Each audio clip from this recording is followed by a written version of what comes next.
Welcome to The Backlash, a weekly discussion about the past, present, and future of Western civilization. I am your host, Rebecca Hargraves, joined as always by Mr. Dave Riley. How are you doing? I'm doing great. How are you? I'm all pretty good. nicotined up. Got my sparkling water, my orange glasses. I am feeling good. They look less gay with a lumberjack shirt. Yeah, you know, it balances. Yeah, totally. How are you, Cameron?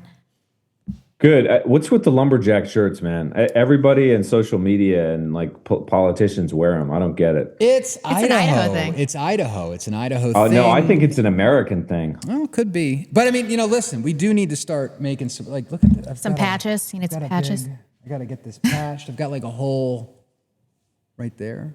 It's like mountain man chic. Yeah, totally. I guess. I don't know. I had to don't buy dress my that way. husband some. You can find us on X at Real Backlash, our website, thebacklash.net. Support us on subscribestar.com/thebacklash, patreon.com/thebacklash. Send your super chats that will be read live at the end of the show to thebacklash.net/super chat. Super shit. We don't get super chats anymore on our YouTube channel, however, but you should still subscribe to our YouTube channel. That's at Real Backlash. Sub to our Rumble Backlash podcast. Follow us on Instagram as well. All of our platforms. All of our platforms and TikTok, which is at Backlash Pod. Thank you so much for joining us today. A quick thank you to our sponsors, Atlas Bullion, Premier dealer of gold and silver, Idaho Tallow, skincare without endocrine disruptors, Antelope Hill, the people that will publish literally anything. Thank you so much, sponsors. Thank you so much, audience. It has been such a strange week. I still can't believe the Charlie Kirk news. We're going to be breaking that down today. I'm just watching everybody go full retard on this. Just absolutely full retard. It's crazy. And it's like, you know, there was a picture. Can I pull this up? We're starting early this week. We are starting early. Somebody had commented or put out a tweet about the camera that they were using at the Charlie Kirk event. And it's just absolutely, yeah, here we go. So That's real spurgy. This Hustle Bitch, right? I do not know anything about this account, but Hustle Bitch posted, this is a very bizarre looking camera to have at a public event, okay? That is a standard camera. Like, there's not, what? And so I posted, you know, you're effing retarded. This is a standard DSLR. And they're like, can you please, I'm not a photographer. Can you please post a picture of an identical setup? And I'm like, yeah, here you go. You know, there's all the parts. You got your lens rails, your matte box, you know, what is going on? You know, and then there's the Freemason. I haven't stuff. even heard this. Oh, that, you know, like it was something to the effect of like, you know, George Farmer and Charlie Kirk started Turning Point UK at the Grand Lodge of Freemasonry in England, and you know, blah blah blah. And there was, you know, 33 hats on the table in front of Charlie Kirk, and the angle of trajectory that the bullet was 33 degrees down, and it was just like, this is enough. There's a lot of schizo posting relating to this. Now, that being said, it is incumbent upon all of us to question the official narrative, considering that the government and the FBI lie to us constantly. They're just, they cannot be trusted. They lie to us constantly. And there are really strange things that happened in the events. Well, I don't even think, it kind of goes without saying at this point. We've had like COVID. Yeah. We had TPUSA and Donald Trump and Eric Trump and Don Jr. and, you know, the vice president all coming out for the past, 4 years. Don't trust the media. Fake news. Don't trust the government. Don't trust the FBI. So congratulations. MAGA doesn't trust anyone anymore, anything anymore. And we've completely gone off the rails. We should talk a little bit if you guys just want to get right into it. I don't. I want to talk about something else first. Or maybe we could shoehorn it in later. It doesn't matter. I wanted to talk about this. Oh, yeah. Go ahead. Put these guys. Well, so amidst this whole, you know, everybody's talking about, what's his face? Charlie Kirk. Everyone's talking about the Charlie Kirk. I'm sorry. I'm getting into it. I'm getting in gear. Everyone's talking about the Charlie Kirk assassination, but while that's happening, 250 elected representatives from the United States of America went to Israel and they joined in this 50 states, one Israel conference. Let's see, I've got it right here. Bipartisan U.S. support reminds Israel's true friends stand by us, blah, blah, blah. So 50 states, one Israel. And I just thought that it was important that everybody knows about this because from every state, there were at least 5 representatives, and they didn't really make public who those people are. And so for my people in Idaho, we've got a tweet about this. It was Ilana Rubel, who I actually kind of liked. She's Jewish. Dave. This one. Well, I liked her because she used to talk to my former boss. She was like willing to engage in dialogue. I don't know, not anymore. We got, I think his name is John Schertz, Bruce Skog, Barbara E. Hart, and Josh Tanner. Yeah, John Schertz is the guy's name. So these are from Idaho, over there planting the flag of Idaho in Israel after everything that we've seen, after 19,000 dead kids, potentially a hell of a lot more. This is just not a good look. No. And every state had 5 of these people. How many of these people are dual citizens? I'd like to see that chart. Probably just Ilana. No, of all the 5 from each state. I'm sure it's... Of the 250. Yeah, right. A lot of Randy Fines probably over there. But totally. You got to keep your eyes on the ball with this. There was also something else that happened. On the day that Charlie Kirk was assassinated, there was a vote to release the Epstein documents that failed, 51 to 49. No one's talking about that either. So just a couple of things that kind of have gotten lost in the shuffle that I feel deserved a special highlight before we get into what everybody else has already... Oh, wait, hold on. We've got one more thing. Oh, yeah. Okay, we got a hilarious fan mail. We got fan mail. Thank you. It's a nice little... Wait, I want to read this. Thank you, Carl. It was so funny. It was addressed to me. Okay. It was not, was it? It was. Oh. It says, Dear the Backlash, your adoration of Nick Fuentes is difficult to watch. I know very little about him. He may be as amazing as you make him out to be, but I'm certain he is just a man. I've seen you be critical of people that speak of Trump as you speak of Fuentes. The Fuentes love sessions on your show are unpleasant. Thank you. I think, honestly, I think he's probably right. I think he's on to something. There's too much glazing of Nick Fuentes on this channel. We do a little glazing. If you want to send us... I don't participate in that. That's Obviously, true. Not listening to me. That's true. That's true. If you want to send us some fan mail, hate mail, positive, if you want to send us some Coca-Cola, cigars, whatever, P.O. Box 853, Post Falls, Idaho, 83877. I really need to... my gosh. I really need to add that to the website. Very professional show that we got going on here. It's in my mouth. What is wrong with you? Here, Okay. No, they were just fanning it towards me. Oh, I'm sorry. All right, let's talk about the reasons that this Charlie Kirk death is suspicious. Some of the things that do not check out about the Charlie Kirk death. I mean, this first one is it's really pissing me off. We need to watch clip 1. I'm hearing from everybody, what did he do with the gun? You can see him jumping off the building. He has no gun. He has no gun. In clip 1, he obviously has the gun with him. I think I timestamped this and then they end up zooming in on it. Okay, let's take a look. So you don't have to zoom in. They'll do it for you. All right, look, there he is. There he is putting the gun in the gutter. There he is retrieving the gun. There he is slinging it over his back. And there he is. He drops it a little bit, slinging it over his back right now, running off with it. I don't know what these people are talking about. How is anybody going to tell me that he doesn't have the gun? It looks like he has an object in his hand. Shaped like a gun. Roughly the same size. I mean, it's wrapped in a towel. Am I wrong? Well, I don't know if it's wrapped in a towel. I mean... Allegedly? He could have wrapped it in a towel later. But look, it's a friggin' gun. Obviously a gun. Hold on. How do I... Can somebody tell me why everybody is saying that this is evidence that he did not have the gun? Hold on. They're going to zoom in even more.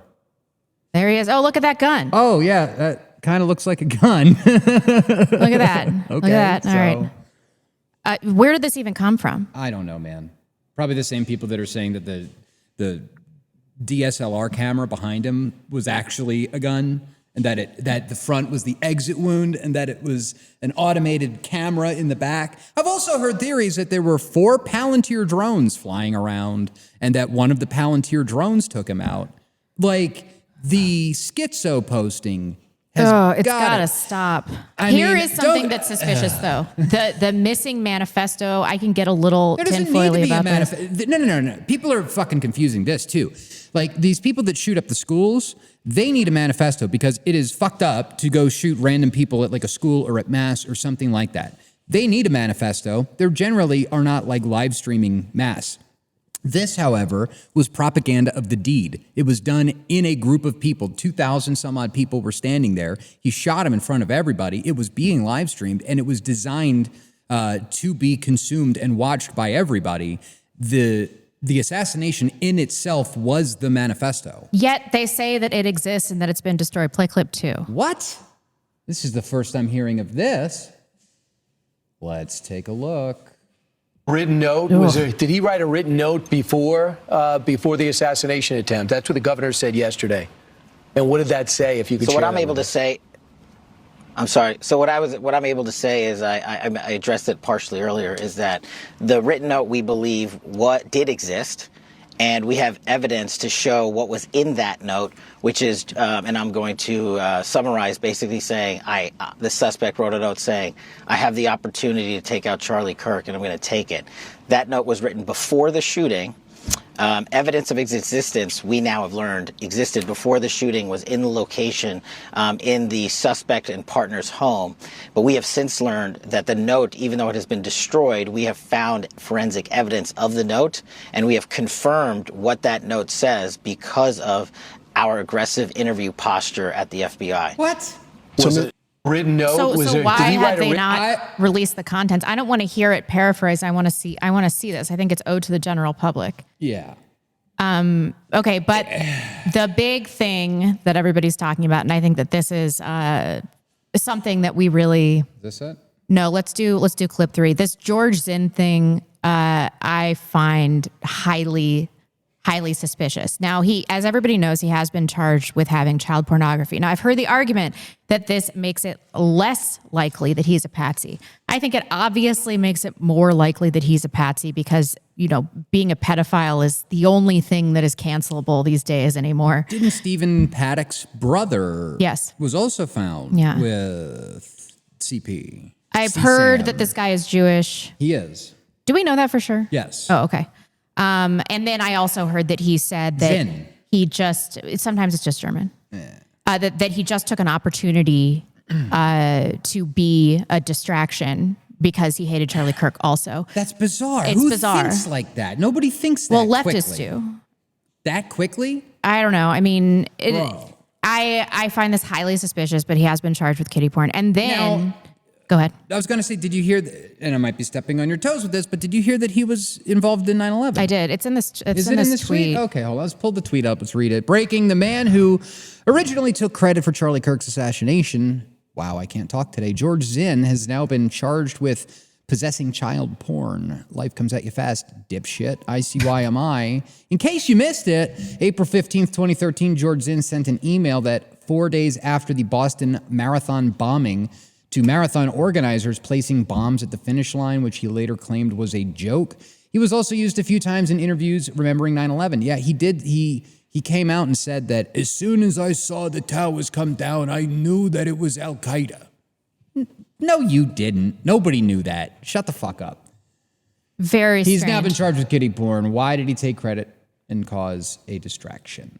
So this is the biggest impetus for me in terms of believing the totality of the official narrative. I can't make sense of this. I guess the best explanation, if I'm going to trust the official narrative, is that he is a leftist opportunist who goes to events like this and he's just able to seize opportunities. And, Jews do that. True. That is part of their psyche. So Saul Alinsky, which I'll be talking about later, he talks about that in Rules for Radicals. So I don't know. Another big thing, this text message thread, or was it on Discord with the boyfriend, has come out this week. And this is just bizarre. This is the cadence, the language. It's all bizarre. When I read this, I was like, This is clunky. You know, when you watch a movie and they explain, instead of showing you, they explain plot points. Right. See, they did this in Interstellar and some other movies. I'm like, stop telling me what's going on. Just show me. And that's how I hated the movie. What? They said that, or I felt like it was happening here. Like he's saying things for the sake of saying them. Let's read some of this. Yeah. So this is I want to read Charles Johnson's comment here. Right. I mean, he's America's Fed. Big salute to Charles Johnson. This is what's called an orgy of evidence. It seems fake. It doesn't seem like believable dialogue. I don't believe that a gay autist would narrate his killing of Charlie Kirk to his trans lover. More likely that this was written after the fact to exonerate his lover and the cell that they were a part of. So it's like, Robinson, I'm still okay, my love, but I'm stuck in Orem for a little while longer yet. Shouldn't be long until I can come home, but I gotta grab my rifle still. To be honest, I had hoped to keep this secret until I died of old age. I'm sorry to involve you. Tranny, you weren't the one that did it, right? Robinson, I am. I'm sorry. I thought they caught the person, said the roommate. Robinson said, no, they grabbed some crazy old dude, then interrogated someone in similar clothing. I had planned to grab my rifle from my drop point shortly after, but most of the side of town got locked down. It's quiet, almost enough to get out, but there's one vehicle lingering. Like, are you a Zoomer? You're not a Zoomer. They don't talk about that. What is this? And then there's this other stuff too, where using language that is odd. Like here Robinson says, how long have you been planning this? He says, a bit over a week, I believe. What do you mean? What do you mean you believe? You are the one that planned it. This is another one that's weird. Why did I do it? I've had enough of his hatred. Some hate can't be negotiated out. And then he says, if I'm able to grab my rifle unseen, right, I will have left no evidence. Going to attempt to retrieve it again. Hopefully they've moved on. I haven't seen anything about them finding it. And then he says, I can get close to it, but there is a squad car parked right by it. I think they already swept that spot, but I don't want to chance it. Okay, squad car? I don't know. I would say there's a cop car there. Yeah. The cops are there. He says vehicle multiple times. Does he say vehicle? He also says rifle several times, which I think is strange. Ending a sentence with yet is bizarre. And then it's so incriminating, which is deliberate, I think, but he's talking about how it's his grandpa's rifle. He talks about the cost of the scope. Like, what is my dad going to do? I'm worried about Prince. Right. Now, have you seen the picture of the rifle? Yeah. Okay, it's a black rifle. It's a polyethylene or whatever.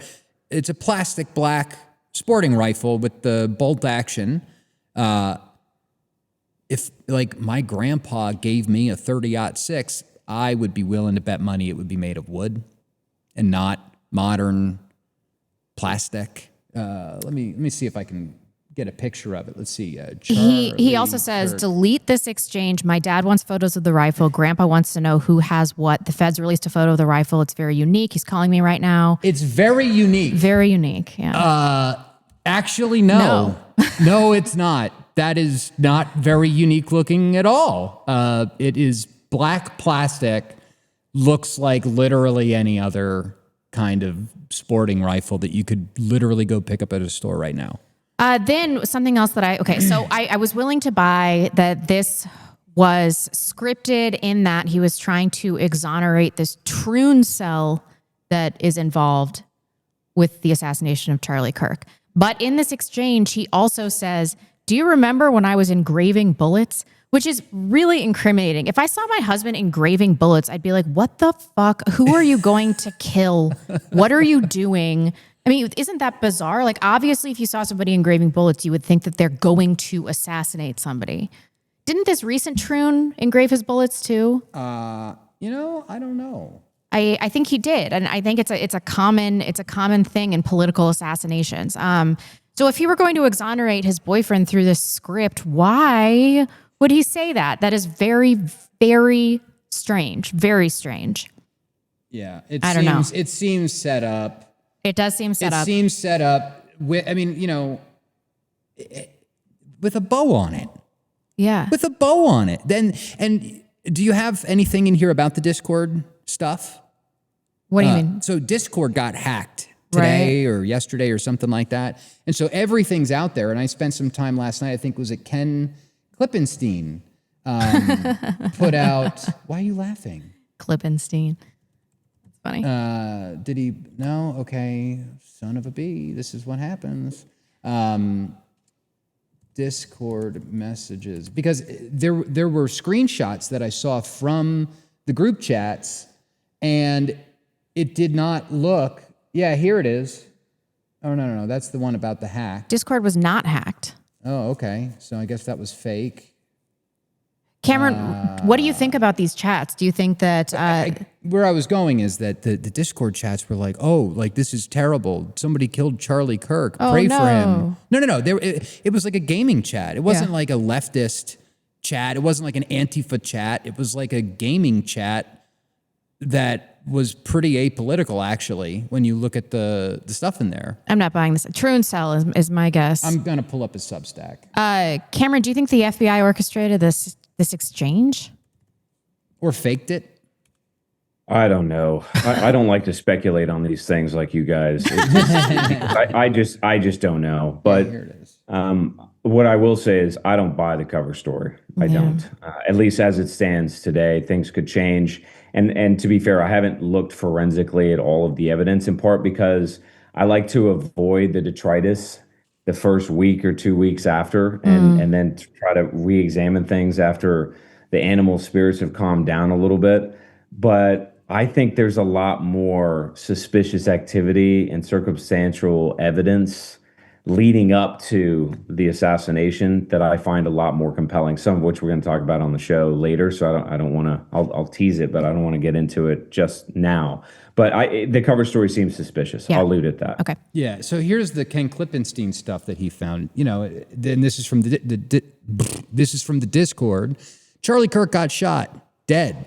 I just saw the video. Holy shit. R.I.P. I guess. Bro didn't deserve to go out like that. Sad. And then Zealous Monkey 55095, which is apparently the shooter. What's his name? Do you know I almost Robinson? said Tommy Robinson. Tyler Robinson texts the next day, hey guys, I have bad news for you all. It was me at UVU yesterday. I'm sorry for all of this. I'm surrendering through a sheriff friend in a few moments. Thanks for all the good times and laughs. You've all been so amazing. Thank you all for everything. Like, what? You know, and then you can see the games that they were playing. The only two times that he ever talked about Donald Trump or Joe Biden was these messages here. An impeachment inquiry has been placed against Donald Trump. He could get booted out if they found that he's committed the shit he's accused of. And talking about the election of Trump in 2020. But that was 4 years ago. So you're telling me that in 4 years, they haven't been going back and forth messaging about Donald Trump and... But this doesn't... This is crazy. That just is this Discord server. It doesn't mean that he wasn't... He could have been in another Discord. He's probably in multiple Discord Here, why don't you servers. pull up 5? A group called Armed Queers Salt Lake City is under FBI investigation for possible foreknowledge of Charlie Kirk's assassination. Some of this isn't necessary, but the leader of this group, Maya Fanian, is reportedly an Iranian-born transgender man with a Biden-era State Department ties via a now scrubbed award from, there it is, Utah Global Diplomacy. Let's go all the way down. You guys might want to read this on your own time, though. On September 10th, 2025, the same day Charlie Kirk was assassinated, the group deleted its Instagram account and scrubbed related content, including the Cuba trip video, in what is believed to be an apparent effort to hide its online footprint. Archive versions reveal posts promoting armed protection of queer communities, and this clip where Fanayan states, if we're terrorists, we're proud terrorists. We don't have to watch the clip. But I mean, I'm seeing some evidence come forth that there may be some sort of Troon cell that is working in cooperation. When you say Troon cell, are you like a Troon or a cell? CELL? Like a terror cell. Yeah. Okay. Just making sure. I was like, did I miss this crazy? I'm sorry, Dave. What's the motive? Like, I haven't heard anybody assert the motive. Montel Williams. Why would he do this? Of all of the people that have put out theories about this, Montel Williams actually put out what I think is probably the most Easy. Well, he's the guy I always go to on these matters. Let's hear what he has to say. Let's see if do I have the clip? Here it is. Here is the clip. Wow, Black don't crack. Isn't he like 70? Montel Williams. Let's hear what he has to say. There are people who are trying to pigeonhole this as a leftist thing and a right thing. And what we're really talking about, hear me because I'm going to throw you when I say this. We're talking about a love-torn child, a kid. This is probably his first real relationship. And somebody was disparaging the person that he loved. He sat on that building for 30 minutes before he took the shot. Why did he wait until the first word trans came up? Then he took the shot. You think he heard it? He could hear it? I think he could hear it. I think he also, I don't believe he was motivated politically. I think this was motivated emotionally. I think this was a emotionally stunted person who literally, when I say it this way, just hear me, tried to defend his significant other, not trying to defend some ideology. That's a remarkably good take. I know. I find it ridiculous. That doesn't Why? make any sense. JF had a similar take. Explain, Cameron. Well, look, I mean, okay, having been in a few relationships myself, okay, when you go through emotional torrent like that, you tend to be impulsive, tends to be erratic. Again, I'm not diagnosing this person. I don't know anything about them. But this, if we are to believe that this was done, it was surgical, right? It was precision. That's not what happens when you're caught up in an emotional storm, when a relationship is going awry or you're trying to defend the honor of somebody next to you. That is an emotional response, and emotional responses are impulsive, they're erratic, they're unpredictable. Not a planned surgical assassination. That doesn't make sense at all. And furthermore, if he was trying to make an emotional statement, why did he immediately try to flee the scene? Why not stand up and draw attention to himself? People that are emotional do those kinds of things. So it doesn't make sense to me. I don't know. Maybe he was trying to prove his love for his turned boyfriend. Could be. I don't know. What I am hearing from everybody is that this was surely Mossad. And while I'm not saying that Mossad doesn't do stuff like this all the time, but this, at least to me, does not seem like a Mossad operation. You mentioned that it was precision. I think that this was a little bit sloppy. I don't think it was Mossad coded. I mean, Mossad, would they do this at such a huge event? Would they do this and would they miss the mark? I mean, shooting somebody in the neck is odd. I think everybody has proven that he was wearing a bulletproof vest, so they must have missed his head, which is not Mossad coded. I think that the cover-up would also be too sloppy for Mossad. I think that they're more competent than this. I mean, so where I've been at with all of this, with seeing all of the speculation on who the shooter was, what's the motive, why did he do it, what gun did he, blah, blah, blah.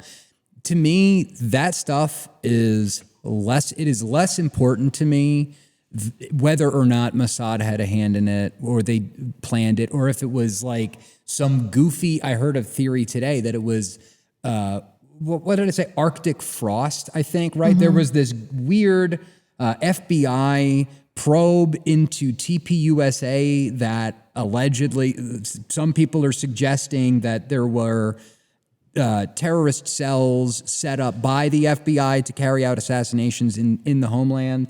I don't know if I believe that, but like, to me, the more important thing is the reaction after. Mm-hmm. It is how these people are reacting to his death is more important to me than who actually killed him.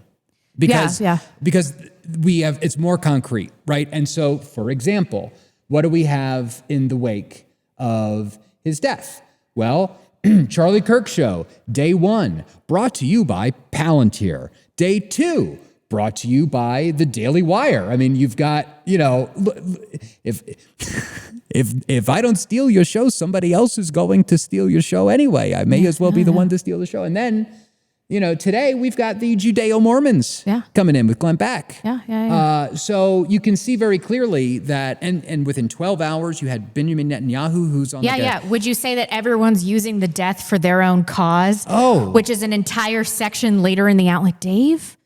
Read the outline, Dave. But that's more important to me than It is, speculating on which who is the why shooter I have such a robust section on it later in the program. Fantastic. Let's first talk about why everybody's going this Mossad route. So Charlie did recently reject $150 million from Benjamin Netanyahu. Let's watch this. You couldn't have found the clip on X? I could have, but this clip was a little tighter. An infusion What's wrong of with Instagram? $150 million by Israel. Okay? That would double Israel's budget, or excuse me, Turning Point USA's budget. Turning Point USA has an annual budget of $140 million. Netanyahu offered Turning Point $150 million. For one purpose and one purpose only, to shill for Israel harder. Turning Point USA is already pro-Israel. They're not anti-Israel. They've never been anti-Israel. Charlie Kirk has, in the past, criticized Bibi Netanyahu. He has criticized secular left-wing Jewry in America. He has criticized a war with Iran, the famine in Gaza. He has never opposed Israel in itself. He has never explicitly opposed Israel. Israel offered him $150 million to be more pro-Israel than they already were, to be harder in their support for Israel, and in particular, to support regime change in Iran and to support their ethnic cleansing and genocide in Gaza. Mm-hmm. And Charlie Kirk refused the money. No, we're good. And I have... Yes. And then the day before Charlie went on Megyn Kelly, we'll talk about this in a second. This is clip 7. He had this meeting with Bill Ackman where Nick is right. I'm going to need some more receipts. I heard that Candace put this behind a paywall. I don't think she actually, I think she's been like engagement farming that she would release text messages, but hasn't yet. That's so, there was so a slimy. big back and forth, and I know, I'm trying to think of who was involved. Like Seth Dillon was involved. Seth Dillon was involved, right? But Bill Ackman has come out and he's provided some receipts, and he said that it was not acrimonious. And I understand that, but sometimes you can be threatening to somebody so subtly that you can instill fear in them without outright telling them that you're going to blackmail them. And that is something that Jews are really, really good at. They're very good at this.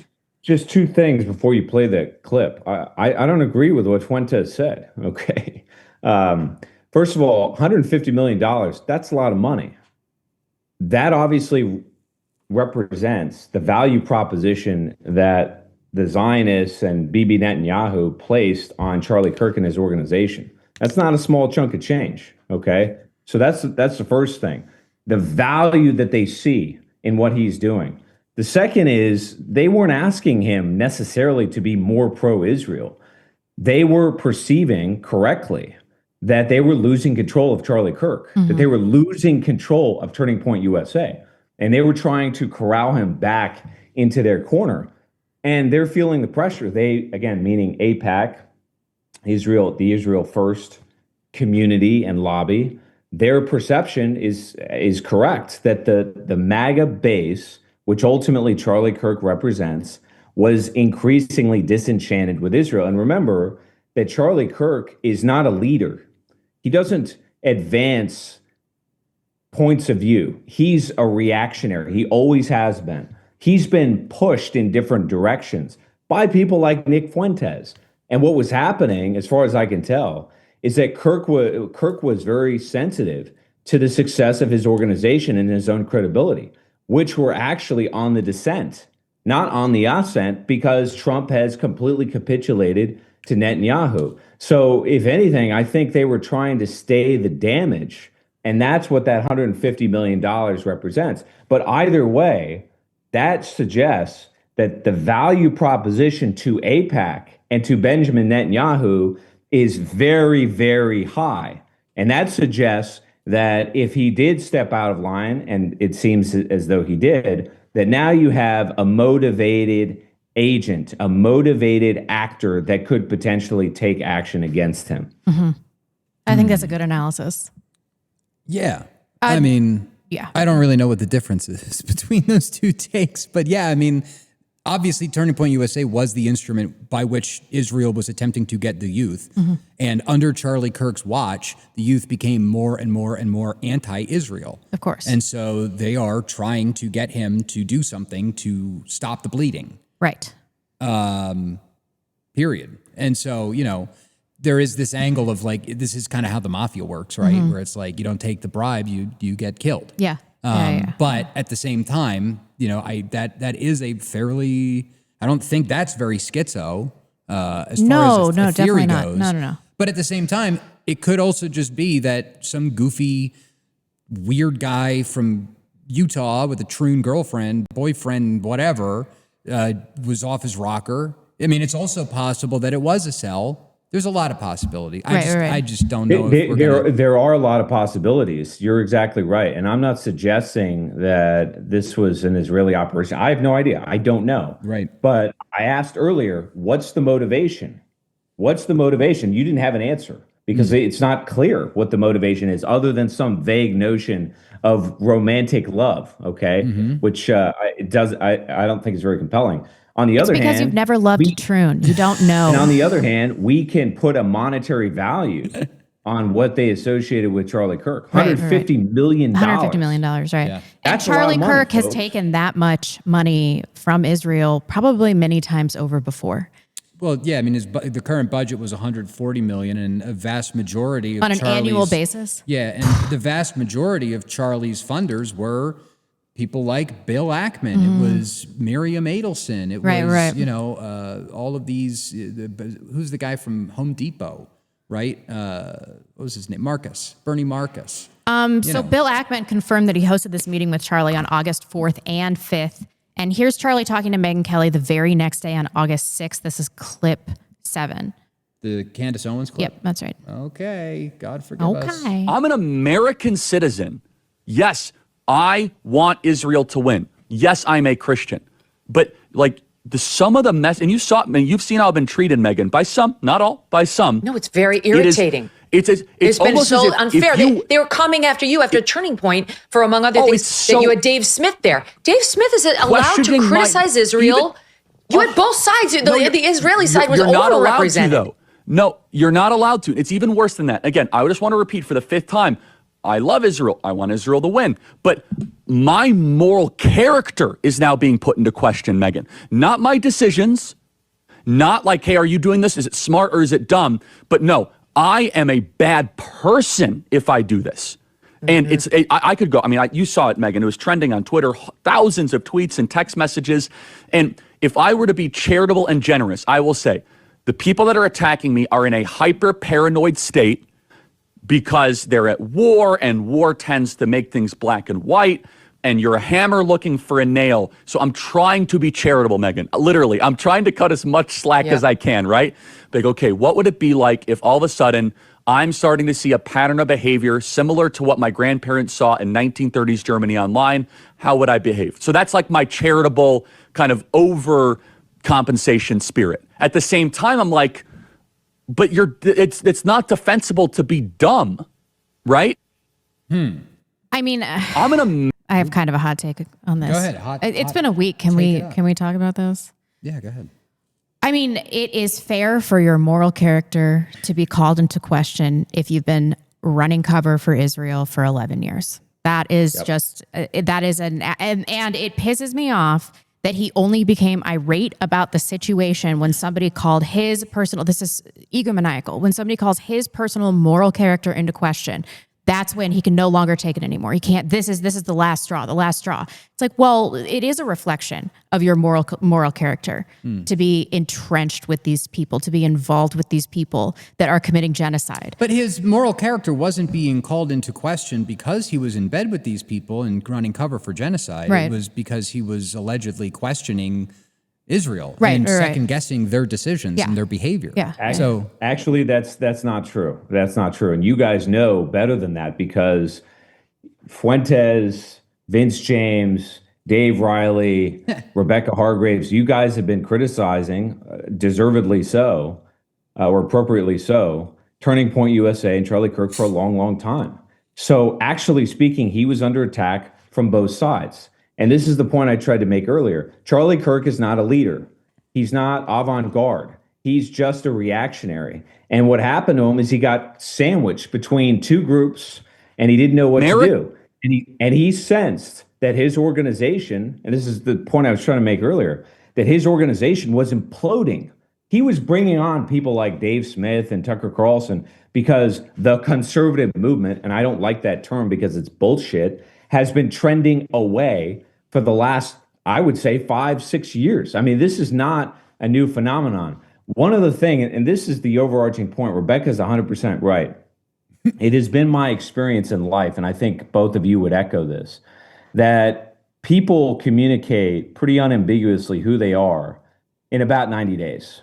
90 to 180 days, you know exactly who they are based on their scruples, based on their self-discipline or lack thereof, based on the deception or truthfulness of their character. You're telling me that Turning Point USA, piloted by Charlie Kirk, bankrolled by Zionists since 2012, that it's a revelation to him that these people behave in the manner that they do? That's a disingenuous bullshit point on his part. He's trying to save face because his organization was losing credibility, and as I said, deservedly so. So again, we need to stop the adulation for Charlie Kirk. He was ensnared, he was entangled by a morass, by a moral quandary that he put himself in when he signed on with people like Bill Ackman. Why are you in meetings with Bill Ackman? Yeah. Why are you talking to these people in the beginning? Well, we know why. Because he wanted to raise lots of money. And the point here is that while you guys were getting censored, you specifically, Dave, and Rebecca, when you were getting censored, when you were being threatened online, demonetized, deplatformed, what was Charlie Kirk doing? Well, he was collecting tens of millions of dollars and hobnobbing with the of millions of dollars. That's absolutely true. Because his moral character was in question the whole goddamn time. Yeah. And now all of a sudden, when he senses that his credibility is falling with his very support base, that's when he decided to come to Jesus. I think it's disingenuous on his part, and I think the man was ensnared in a moral quandary that he put himself in from the beginning. Absolutely. And watching Tucker Carlson and Megyn Kelly talk about this was eye-opening because it just shows the level of pressure that Charlie was under to shift to be more reflective of the belief system of his base. Opinions had evolved. And let's face it, Charlie was like an unofficial spokesperson for the youth of America, in particular conservative youth. And I don't know if people have checked, but they no longer support Israel. And everybody under 30 is against Israel. Charlie was 31. Yeah, so he saw the writing on the wall. And Max Blumenthal, this is clip 10, also talked about how he was confronted by Groypers constantly, and he had to finally address this. This is being exposed as 58, fake. Sorry. Like, what has the 130. Babylon Bee been doing for the last 58 seconds? 10? Yep. Hold on. Sorry, that was my bad. My bad. And this was something that Charlie Kirk was confronted with during the Groyper Wars, where they were accusing him of that. And they were saying, look, why won't you talk about the USS Liberty? Why won't you talk about the major gulf or rift between U.S. interests and Israeli interests? Because you pretend like they're one and the same. And he would shut it down. And then he realized, I can't shut this down anymore. I can't do it. I actually have to listen to my own base. I have to listen to the youth. I can't just manipulate them. They're not falling for it anymore. So this problem will persist. So do I think that Charlie's conversion was authentic? Does it matter? I mean, we're going to have a little discussion piece about whether or not we should martyr him for our own causes in a little bit. But I have to say that based on what I know about Charlie, him interviewing a rabbi 7 weeks ago now, to talk about the starvation event being complete fabrication, complete propaganda, that wasn't long ago. And that is a massive moral failing. I'm not saying he deserved this or anything like that. Obviously he didn't. This was horrific. And my heart goes out to his family. I've been terribly sad about this. But we can't honestly look at his career and be like, he was turning on the Zios in a meaningful way. Can you turn on the Zios in a meaningful way after you've taken hundreds of millions of their dollars and done their bidding for 13 years, turned young American conservatives into ardent Zionists? Can you really, in a meaningful way, undo all that? I mean, yeah, maybe he was going off the reservation a little bit, but the damage he did. Well, I don't even necessarily think that it's a matter of him like going off the reservation or, and again, it's not even a matter of him being anti-Israel because he wasn't anti-Israel. The point is that he started criticizing Benjamin Netanyahu and the Likud party specifically, right? There are other political parties in Israel. There are other political leaders in Israel, and we don't know what kind of contact he had with them. Like what we're talking about between Bill Ackman, Miriam Adelson, Ben Shapiro, and Bibi Netanyahu, these are Likud activists specifically. They are the ones that are in power. They're the ones that have prosecuted this war. And so, is it a matter of, turning on Likud? Because it's more specific than just turning on Israel. It's turning on Likud. Right. And so I just feel like that needs to be said. There was a tweet that just came to mind. This is part of a pattern of behavior. And I spoke about that a moment ago with regard to the donors behind Charlie Kirk. But let's set that aside for a moment. Let's just look at Charlie Kirk and his character. He supported H-1Bs. Remember that? He said we should staple green cards to diplomas. What did he do? He pivoted. Why did he pivot? Because of the Groyper movement, because of Nick Fuentes, because of you guys. Okay? Again, the man is not a leader. He's a follower. All right? That was, 10 years ago? When Donald Trump first started to run in 2015, he told Wired magazine, I don't really like Donald Trump. What did he do? He pivoted when all of a sudden became clear that Donald Trump had lots of support, okay? And then finally, obviously, this Israeli connection where after 2 years, the Israelis have butchered, murdered, killed tens of thousands, if not hundreds of thousands of people in blatant, obvious fashion. Charlie Kirk was a very intelligent, capable person. He just now realized that is morally wrong, that is an unsustainable point of view to support. This is ridiculous.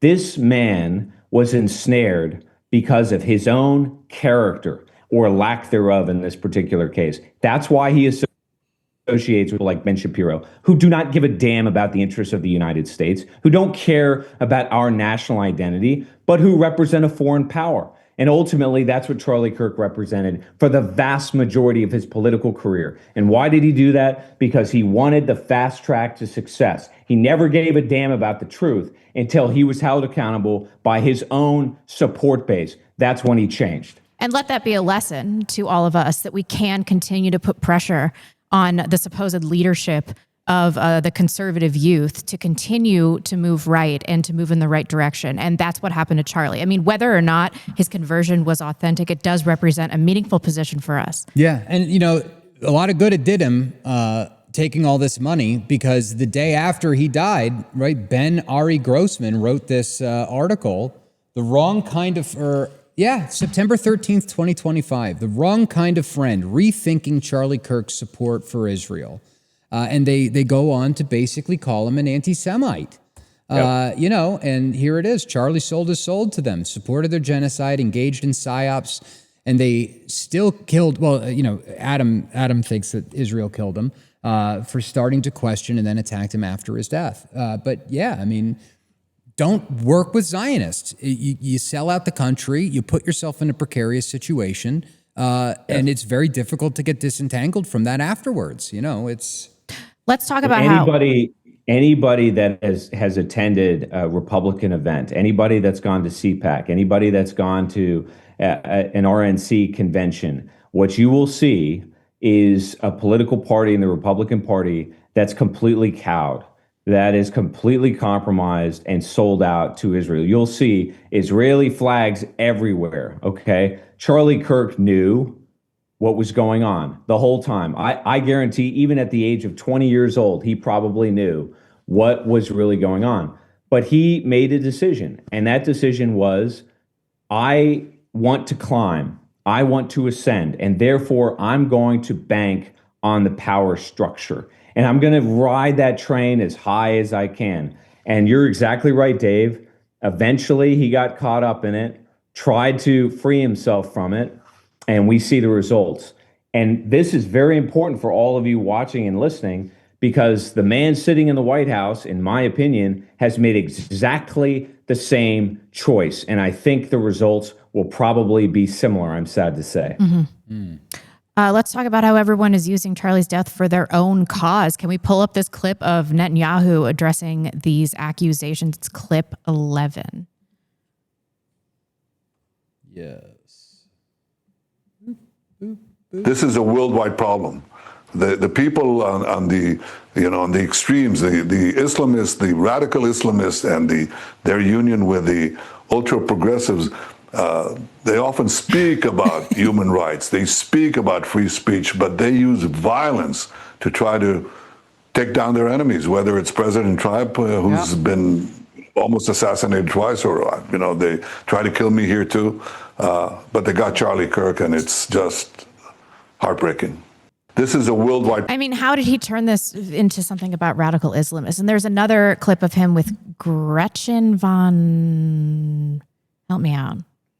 I can't remember what her name is. I almost said Whitmer. It's not Whitmer. It's Gretchen something or another, where he talks about how Charlie was the biggest advocate for Israeli causes, where he was the one that everybody could trust. And then he just turned it into victimization of Jews. Right. Which is the clip that I meant to link on here. But we didn't. But I failed. I failed to do that. And have you seen, there was this video that came out. That's not it. But there was a video that came out where they AI'd Charlie and had him talking about Israel. I can't find it. But it was just like, it came out within hours of his death. Him with like angel wings talking about how important it is to support Israel and all this stuff. And it was AI, and it was just in such poor taste. And, Netanyahu's in the middle of a war, and here he is tweeting about it. He's taking interviews about it. They're all in on attempting to manipulate and use his death for their ends. It's sick. I don't know. Here, I'll send this to you. Yeah. But it's Hustle Bitch. No, it's from that. I'll drop it in the chat. In the chat? Yeah. In the chat. I will open it. But I mean, the way that people are able to pivot and turn this into their event, I mean, I find it morally distasteful, but perhaps it's something that we should also be doing if everybody else is taking the opportunity. We'll talk about that in a little bit. This is the clip. Before I let you go, I want you to address one thing, and it's just the absurdity of it, some of the internet rumors that somehow Israel is behind the Charlie Kirk murder. And, I don't believe it for 1 second, but I want you to, make a statement. It's so absurd. That's insane. That's insane. Israel also changes the orbit of the moon. Israel pushes the sun. I mean, the whole thing it's not only insane, I think it's so absurd, so stupid, and so ridiculous. You can't believe that people are saying that. They just found the perpetrator. They'll get to the bottom of this. But they go, they have no limits. When you hate Jews, when you hate the Jewish state, you're willing to say anything and promote all these absurd rumors. And by the way, they're willing to kill us all the time. I mean, that's what they're doing. And over the centuries, when Jews, especially in the Middle Ages, the horrific Middle Ages, the worst things were said about Jews you couldn't possibly believe. We were poisoning the wells. We were drinking the blood of Christian children. You name it. I mean, these things, that continued actually up to the Holocaust. They were, though. The Nazis said the same thing. We're carrying vermin. We're spreading disease. And people believed it. And every time they believed it, this was a prelude to a greater and greater massacre, culminating with the worst massacre of them all, the Holocaust. Well, since then, we've learned, when people spread these lies about us, prepare yourself for the assault. And, they're trying to delegitimize the state of Israel. Charlie Kirk said to me that, he wrote me this detailed letter, you have to fight the slander. These untruths, these vilifications have consequences. And he was right. But I'll tell you one thing, we're fighting on the battlefield against the terrorists and winning. No, you're not. And he was fighting on the battlefield of ideas. And I think he was winning. He was going to win. That's why they shot him. I hope they don't silence him. I don't think people will give in to these ridiculous lies.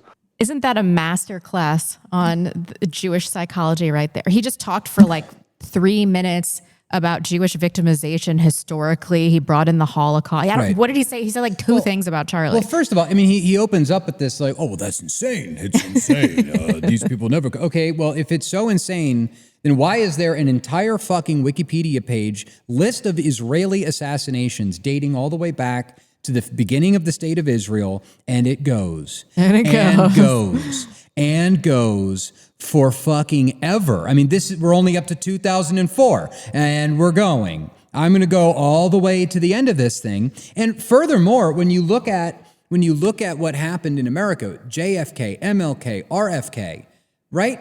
We have credible circumstantial evidence that Israel was in fact involved in those 3 political assassinations. And correct me if I'm wrong, but wasn't Charlie Kirk's killing like the first political assassination to happen since MLK? Mm-hmm. Yeah. And so it's insane that we would speculate or that people would call into question whether or not Israel somehow had a hand in the killing of Kirk. That's not actually insane. So he's trying to gaslight on that end. And then when he talks about what was going on in the Middle Ages, they did fucking poison the wells.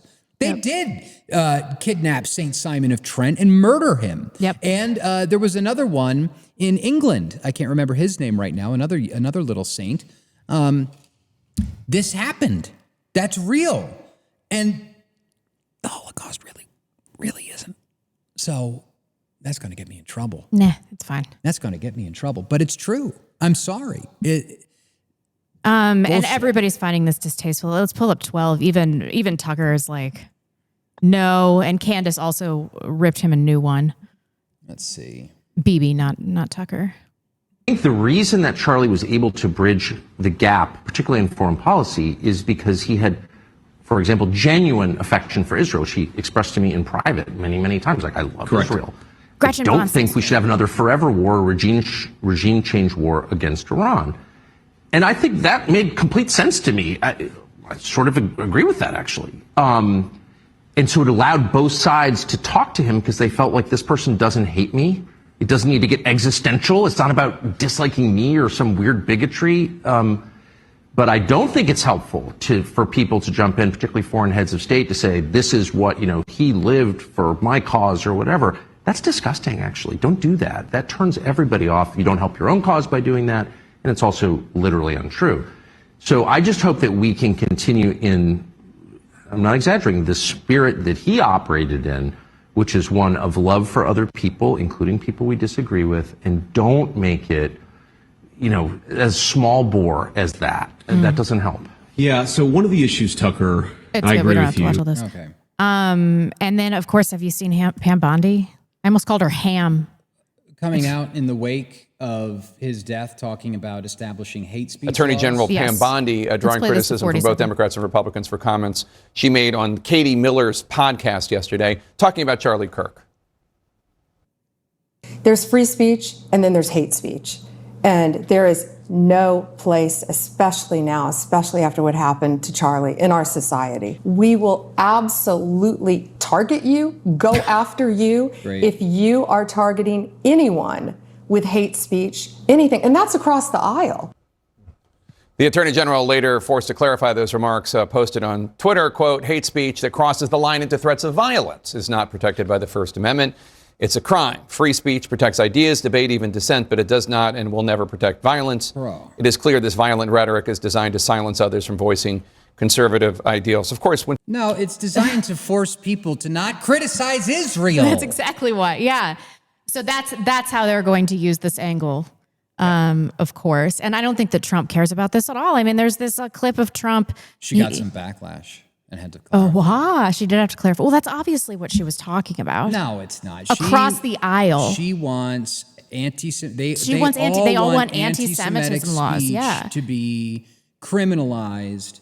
And, making violent, actionable threats is illegal anyway. It's not hate speech. There is no such thing as hate speech. Hate speech is free speech. Right. And her using the term hate speech is incriminating. That is self-incriminating. The fact that she had to go out and say this, hate speech doesn't exist. If she said violent speech. Sure. Or speech that incites violence. But the term hate speech in and of itself, the idea of it is unconstitutional. Not the Constitution's going to protect you anyway. I know we talked about this on Monday, but I found this like so Trumpian and distasteful. Let's play it again. Let's play it again. Play it again. How are you holding up over the last 3.5 days? I think very. They said, "How are you holding up over the last 3.5 days with Charlie?" That's happened. I think very good. And by the way, right there, you see all the trucks. They've just started construction of the new ballroom for the White House, which is something they've been trying to get, as you know, for about 150 years. And it's going to be a beauty. It'll be an absolutely magnificent structure. And I just see all the trucks. We just started, so it'll get done very nicely, and it'll be one of the best anywhere in the world, actually. So if you're on audio platforms and you couldn't hear that, Trump just used the opportunity after being asked about Charlie Kirk to bloviate about some stupid White House project that nobody gives a shit about. How are you holding up, Mr. President? I'm doing fine. By the way, you see the trucks over there? We're building a ballroom. It's going to be magnificent. Best We've wanted in the it world. for 150 years, building a tremendous ballroom. It's He going to be played great. golf all week during Charlie Memorial services. He was dancing at the YMCA. Yeah. Look, I think what you guys are saying is true, but I think there's a bigger picture that is far more important that we need to take away. The first is that, yeah, Trump did what he always does. He's a marketing guy, and he redirects. That's exactly what Bibi Netanyahu did, right, during his interview as well. And that, I think, is reflective of, to some degree, what Charlie Kirk represented in life, a kind of politics that's artificial. I think Charlie Kirk's rise, to a large extent, was artificial. I think his organization was a front. I don't think it represented the grassroots, the organic national identity, the fever that people in the United States, particularly on the street level, feel. I do not believe for a second that Charlie Kirk was orchestrating a mass awakening online. That was coming from people like you guys. That was coming from Nick Fuentes. That was coming from the Groyper movement, among many others, right, that were fanning the flames of skepticism. That's where it came from, not Charlie Kirk. And Charlie Kirk represented in life the politics of a dialogue that was controlled, that was contained, right? A free speech that would only go but so far. And that is dead. That political game, that political calculation, it's over. Now we're entering a new politics. And I think what Charlie Kirk's death represents, and I wouldn't go so far as to say that it's a watershed moment. I don't think it is. As emotional as people are over the tragic death of Charlie Kirk, and it is tragic, it's horrifying. I think what it's doing is it's sort of facilitating, it's ferrying us down this road of an awareness that the old ways of doing things, they're over. And now we're entering into a kind of rigidification. Our position against faux MAGA, against the artificial conservative movement, against the state itself, against Zionism is hardening, right? It is a rigidification that is happening. The opposite, I think, maybe, of what the intended effect was if, in fact, Charlie Kirk was murdered for a purpose. And I happen to think that he probably was. I also think it represents the end of the Faustian bargain with Zionism. And, you know, this speaks to the real nature, the real subject of our podcast. This is what Dave has said, correctly so, a number of times, that the real enemy, the center of gravity that we're dealing with, is a subversive foreign influence. A subversive foreign influence that's both in the United States, but also in the state of Israel. And the Faustian bargain that the MAGA movement made with that group was basically that if you permit us to be president, then we'll give you whatever you want. And that's more or less the same pact that's been made by every major political figure or movement in the United States since probably the 1960s. Yeah. That Faustian bargain ultimately is falling apart. And I think Charlie Kirk's death represents the end of that bargain. And now we're entering into, I think, an age of truth in which people are not going to let this go. They don't trust the FBI. They don't trust the government. They certainly don't trust Donald Trump. They don't believe the talking points anymore. The redirects are not going to work. And as I've said for the last several months, the Epstein issue, it's not going to go away. Questioning AIPAC, that's not going to go away.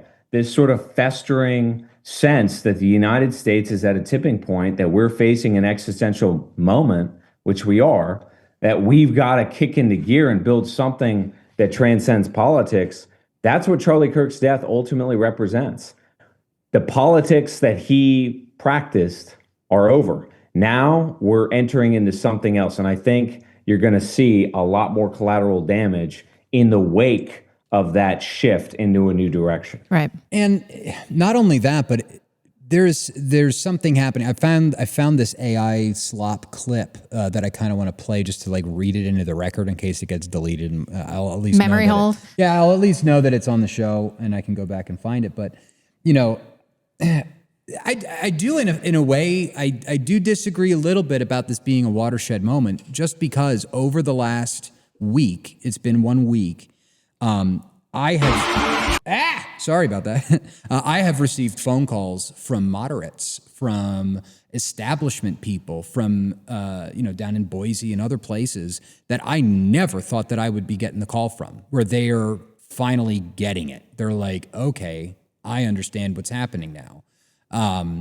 And it's happening because of, in some sense, it is happening because of some of the stuff like this clip that we're going to play here in a second. The Zionists are overplaying their hand.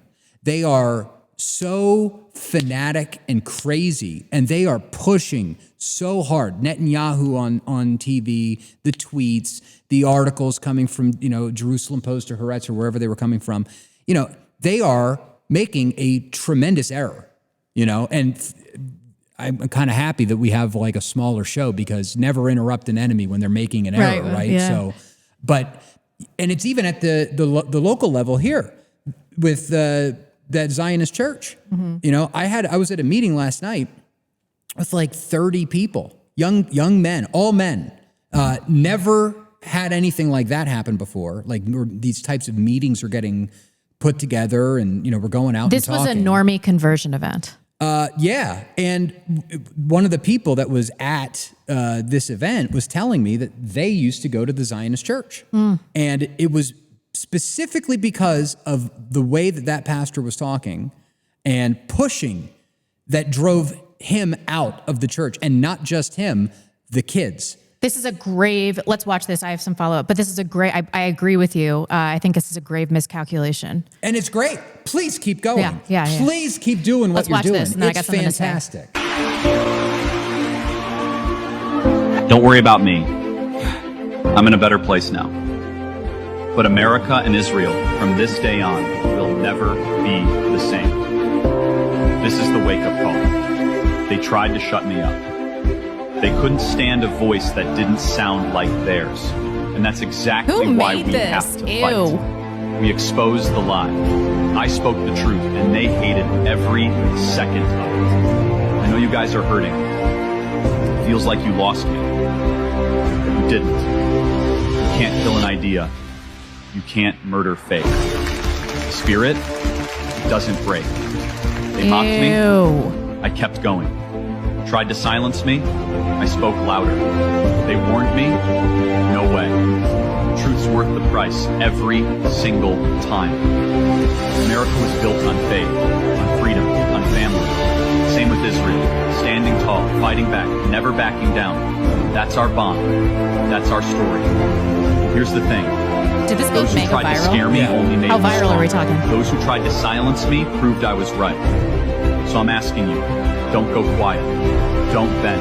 Don't give in. America needs you. Israel needs you. Oh. And when people remember me, let it be for courage, for faith, for hope. because this wasn't the end. This was the opening shot of a change that's coming. Okay, I can't watch any more of this. How many views? Oh, I guess this wasn't the original one. That's not the original, but this had 250,000 views on it. If you're emotionally manipulated on this level, I hate you. Bro, and it's not just, it's so distasteful. It's distasteful, yeah. To use AI and put words in a dead guy's mouth like that. Their attempts to take over Turning Point USA are going to massively backfire. Can you pull up 15? First of all, there was this attempt to blame Groypers, which is, it's so retarded because he had run fascist on one of his bullets. And people are, he's clearly a Groyper. So this originated on Reddit. I mean, I believe it originated from Milo. Oh, yeah. Milo is also doing some damage. Yeah. There's this campaign to blame Groypers. I think that Nick mentioned at the beginning of the show that like a quarter of Gen Z believes that the shooter was a Groyper. And then let's pull up 16. Ben Shapiro heavily suggested that he's going to be at the helm of TP USA. Yeah, he said he was going to pick up the bloodstained microphone. Oh, yeah, here, let's watch it. Because we're Americans, and we're not going to be deterred. Charlie's voice is not silent. We're going to pick up that bloodstained microphone where Charlie left it.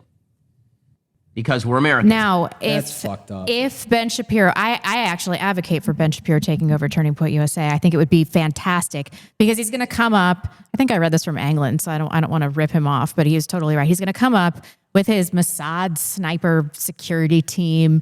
He's going to be talking about how we should love Israel and we should turn Gaza into glass, and everybody's going to fucking hate it. Yeah. With his nasally voice and his stupid face and his dumbass yarmulke, people are going to be like, nope. So I want Ben Shapiro to be the face of Turning Point USA. Yeah, no, I mean, never interrupt an enemy when they're making a mistake. Right. This is a mistake. Mm-hmm. They are screwing the pooch on this thing. So, I mean, they really should hire an anti-Semite to help them. Yeah. For sale. No, I'm kidding. I would never do that. But it's just so unbelievably bad. Yeah. This campaign that they're running. It is going to accelerate.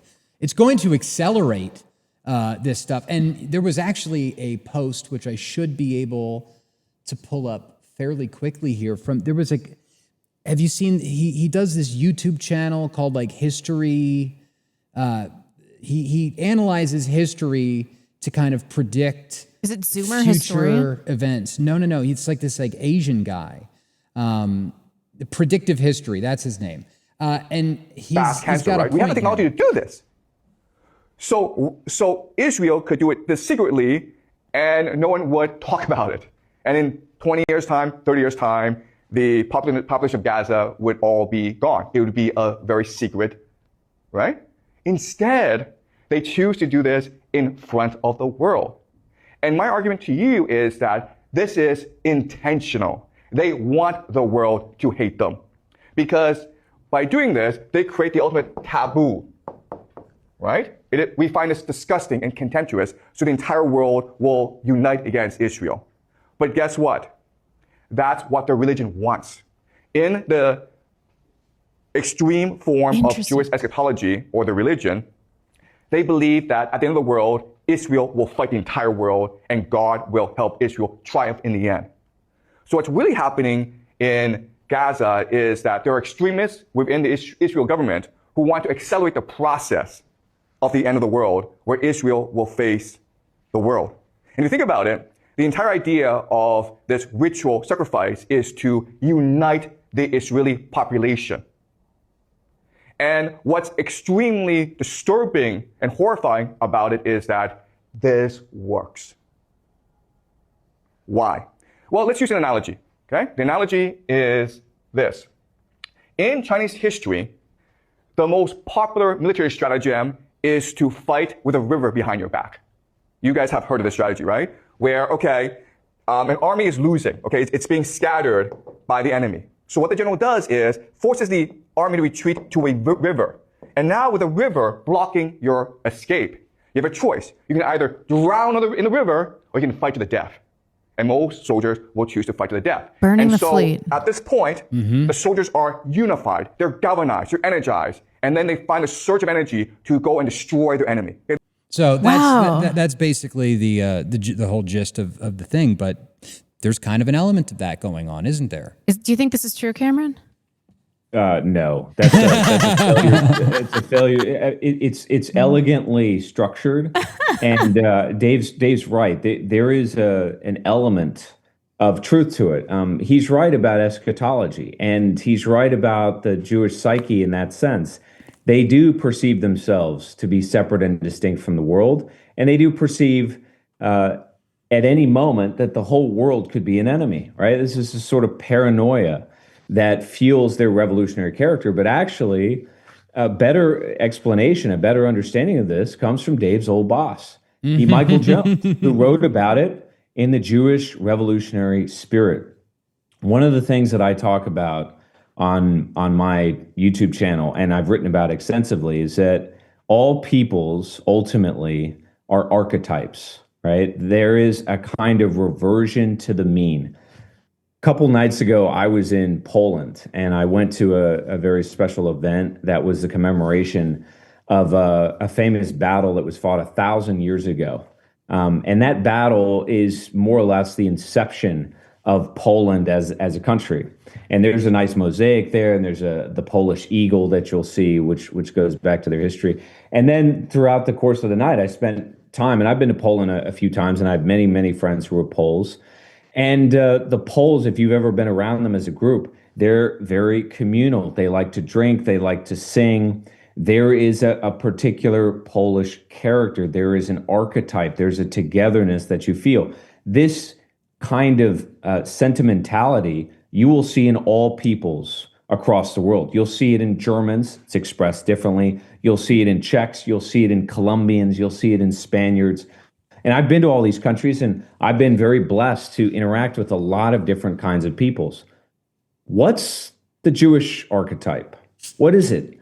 Well, according to E. Michael Jones, and I think he's right, there is a revolutionary archetype. There is a subversiveness.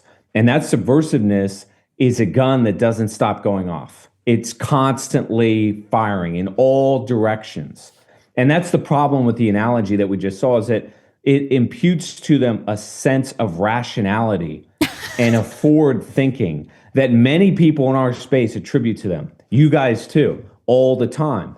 But that doesn't really understand the archetype, which is subversion for subversion's sake. And ultimately, that process is self-destruction. And what are we seeing happening in Israel?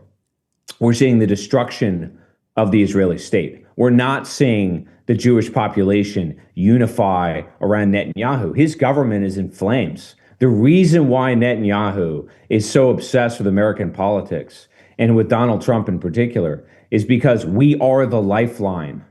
Without us, his entire regime and country collapse into smithereens. And that is effectively what I think is happening, because inside the United States, at the same time as Israel internally is divided and fragmented and vulnerable, the Jewish power structure is losing momentum. And I'm not sure what happened to Charlie Kirk, but as I said a moment ago, what his death represents, as you alluded to, Dave, is another awakening of consciousness in which the white population, the ethnos that defines the United States, that archetype is beginning to wake up and say, hold on a second here. We didn't sign on for this. We're not a part of the Zionist global project to fight the world. And so that tells you where we're headed. Ultimately, at the end of the day, all populations, all nations, all peoples revert back to that archetype, and that cannot be stopped. Propaganda is not going to subvert it or undermine it or redirect it, and that's ultimately what the Bolshevization of politics, this sort of extremism, the assassinations, right? Destroying buildings, blowing things up. Far from destroying us, it's actually having the opposite effect. And I think the same thing is happening in Gaza. I fundamentally believe that the Arab street, that the archetype of the Semitic peoples, right? The Bedouin tribes, I think that those people are coming awake as well. And regimes will fall if they do not oppose the state of Israel. So they are engineering their own self-destruction because of the revolutionary archetype that defines them and has for the last several thousand years. Yeah, revolutionary spirit. I mean, you're right, too, about what's going on in Israel right now. This was from the Times of Israel yesterday. Protests against the operations happening in Gaza City that are being conducted. The title of the article was, no peace for PM until war stops as new Gaza ground op begins. So, yeah, they are... The extremists are unified, Dave, but just real quick. I'm sorry, just real quick. What's happening, and I can't stress this enough because this is so important to understand, right? You have to understand the nature of who you're dealing with. This is not about strategy, right? This is about sentimentality. This is about emotion. And as I said earlier, when you're emotional, right, you behave erratically. You stop thinking, you stop strategizing. Instead, you start reacting. And that's what they're doing. They're not strategically focused. They're off their game. And that's why they're self-destructing. That's why they're derailing. I'm sorry, Dave. I didn't mean to interrupt you. I think the Western archetype, the white, the European consciousness leads us to take a step back and take a more measured approach. I'm going to talk about this in my rant, as a matter of fact. So I am liking the kind of strategies that we're seeing in terms of cancel culture with Charlie. And I did want to talk a little bit about this this Blumenthal clip, which just filled me with absolute rage, because I think it is a testament to him reverting to Jewish archetype, right? And then not respecting our reaction to this, which I think is just. But also, minimizing his death or calling him a racist or, putting his views in context, and they're losing their jobs. It's a dystopian scenario. The right wing is playing cancel culture to the extreme, but it's playing to win. Unlike the left, which was sort of just trying to enforce a very narrow moral code by getting people canceled or going after, people in the media within their own media organizations and so on. The right is playing to win. They want to fully isolate dissent, left-wing dissent from society, and they're exploiting this. Yes, I do. In a way that raises a lot of questions. There's been no full investigation of this shooting yet. Tyler Robinson is not cooperating. I haven't seen the confession. Apparently everyone close to him is cooperating. We don't have the information, but they don't care. They want to ram through this agenda, which totally dovetails with what they've been doing with ICE. ICE isn't just about immigration. It's about normalizing secret police in our society that violate people's Fourth and Sixth Amendment rights and are able to essentially kidnap anyone who is a resident in the U.S. and take them to de facto concentration camps. And the budget, Trump's big, beautiful bill, has put these secret police on hyperdrive. The kidnapping of Latinos who are suspected. We'll kill it there. And he goes, generally I've liked Max Blumenthal, and then I watched this and I was like, oh my God, he doesn't understand that in our situation, the means do justify the ends. This might be a war that the entire world may hang in the balance.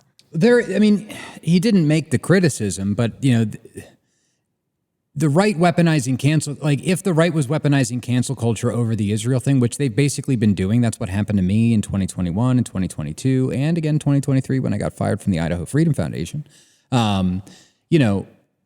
There's very clearly a push between the Pam Bondi hate speech thing, Palantir, the databases, and all this kind of stuff, where they want to cancel people for being critical of Israel and all of that. But at the same time, this current wave of cancel culture or whatever has just been the right-wing lash out, and it's been across the board, anti-Semites included. I've participated in it. You've participated in it. Hell yeah, Sandra Fairbanks, all these people. I'm loving it. It's great. We are doing damage to not only our enemies ideologically, politically, but they are the enemies of civil society itself. These people are sick, twisted freaks that go around cutting their children's genitals up and then, trying to, I saw a tweet earlier today where Antifa's oh no, we can't call for assassinations anymore. And it's yeah, bitch, fuck you, So I don't agree with him on this particular take. The idea. Go ahead. Another book that's essential to read. In fact, I would say it's canon and foundational is 200 Years Together. Yes. I know that that's a book that Rebecca and Dave are well versed in. It's not easy to get, but you should get it.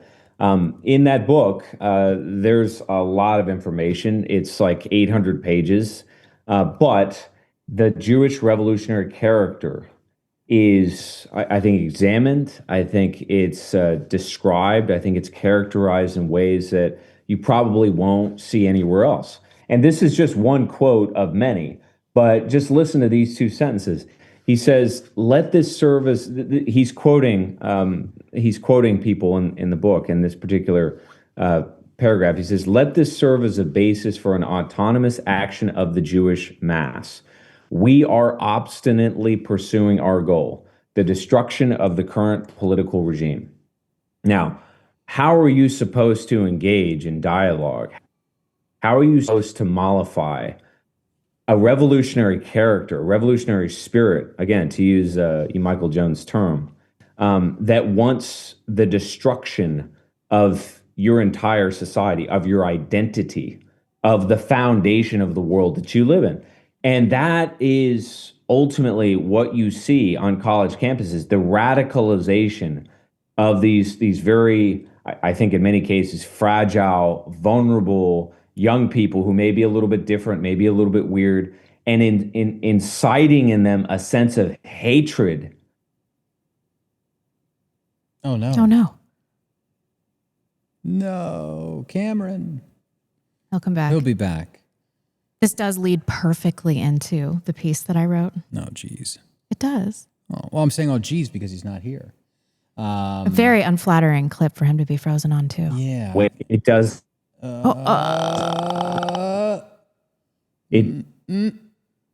Cameron, if you can hear Son us, of join back in, all right? It's buffering. We lost you. All right, Cameron, if you can hear us, say something. Yeah, there we go. He's going to log out and log back in again. In the meantime, I did want to pull up, there was a couple of tweets that are probably off topic, but I'm just going to put it in as filler. One of those is from Charles Johnson again, if I can find my cursor. He's back. Is he back? Mm-hmm. Hold up two fingers. Can you guys hear me? Yes. Okay, there we go. Oh, Go ahead, my Cameron. apologies. I don't know where I left off, but anyway, the short of it is that we are dealing with opposition that wants nothing less than our destruction. And you cannot negotiate your way through that as if it's normal political discourse. And that's the premise of Blumenthal's argument. It is not fit for purpose. We don't live in that kind of political environment anymore. And proof positive of that is the tragic death of Charlie Kirk, a person who, to his credit, engaged in dialogue all the time. And with all due respect to those who think he made a huge impact, I don't think he did. And I think he paid for it with his life. It's just very sad and tragic. Absolutely. There is, and I guess to kind of follow up on what Blumenthal was saying about the cancel culture and all this kind of stuff, this comes from Wurzel Root. They are opening investigations, I guess, on October 8th. There will be a House Oversight Committee that will be talking with the CEOs from Discord, Twitch, and Reddit as a part of this. Though they're radicalizing people, but this is it's not about left-wing stuff. It's about Israel. It's not about the left wing, which is like the reason why we're engaging in the cancel culture is to get these fucking crazy leftists and to do some level of harm to them. Well, what the Blumenthal is administration right. is doing is going after Twitch. They're going after Discord and Reddit because that's where the anti-Israel people are proliferating and organizing. And Blumenthal was right about that, though. He's like, the right is playing to win, and they want leftist discourse eradicated from the conversation. And I'm like, that's exactly where I am. I want that. Yeah. Yes. I don't want to have this open discussion. I want these terrible, diabolical philosophies to be eradicated within Western culture. That's that. I mean, they don't want to dialogue with us. They don't want to argue with us and change our minds. Like this comes from Andy No. They want to fucking kill us. And, this is, I guess, from some Antifa chat where they're admitting fearing the loss of their ability to mark conservatives for death with no pushback. And that's how they've operated. You remember the guy in Portland that got shot in the back of the head by, was it not Ralph? I forget his name, but he got shot in the back of his head. They've been doing this. They have been either assassinating or character assassinating people for years. Yeah. I don't want to dialogue with these people. I don't want to come to terms with these people. I want to, use whatever power we have to crush them. Even if that means using their tactics. Go ahead, Cameron. Yeah, two things. And that, what you said, Dave, that speaks to the true culprit, the true agent of Charlie Kirk's destruction. I don't, as I said, I don't know the details. Maybe it was this Robertson person. Maybe it wasn't. Maybe it was some kind of foreign power, right? I have no idea. But that's just the trigger. The larger cause has been our tolerance for the last half century plus, our tolerance of the hippie radicalism, our tolerance of the filth in our large cities across the Western world, not just in the United States, our tolerance of the drug problem, our tolerance of the anti-Americanism. This is not a recent development. This has been festering in the universities for decades upon decades upon decades. And we know exactly who's doing it. And there was never any opportunity. There was never any realistic path, as I said earlier, that you could mollify these people in some kind of a debate. That was never going to happen. But we tolerated it and tolerated it and tolerated it. And now we're facing an existential crisis. And we have no choice. We have to defend ourselves, or we are going to lose everything. Our lives, our civilization, our identity, the works. The second part of what you said is also true. And this is a point that I've made at the beginning of this podcast and throughout, because there's a common misconception on the right that in order to prevail, you have to decentralize power. You have to devolve the state. No, you don't. Concentrated power is required to defeat concentrated power. That's the one thing in the lecture that we just saw about the river defense. You have to consolidate your position. You have to restore order before you can start layering rights on top of it. We are now in an environment in which we need state power. We just need to exercise state power on our behalf. And ultimately, that's what Trump represented, right? That's why people elected him. And if you recall, when he was elected in 2016, there were more than a few libertarians that were unsettled by him, that were perplexed, that didn't understand why Donald Trump was taking the actions they did.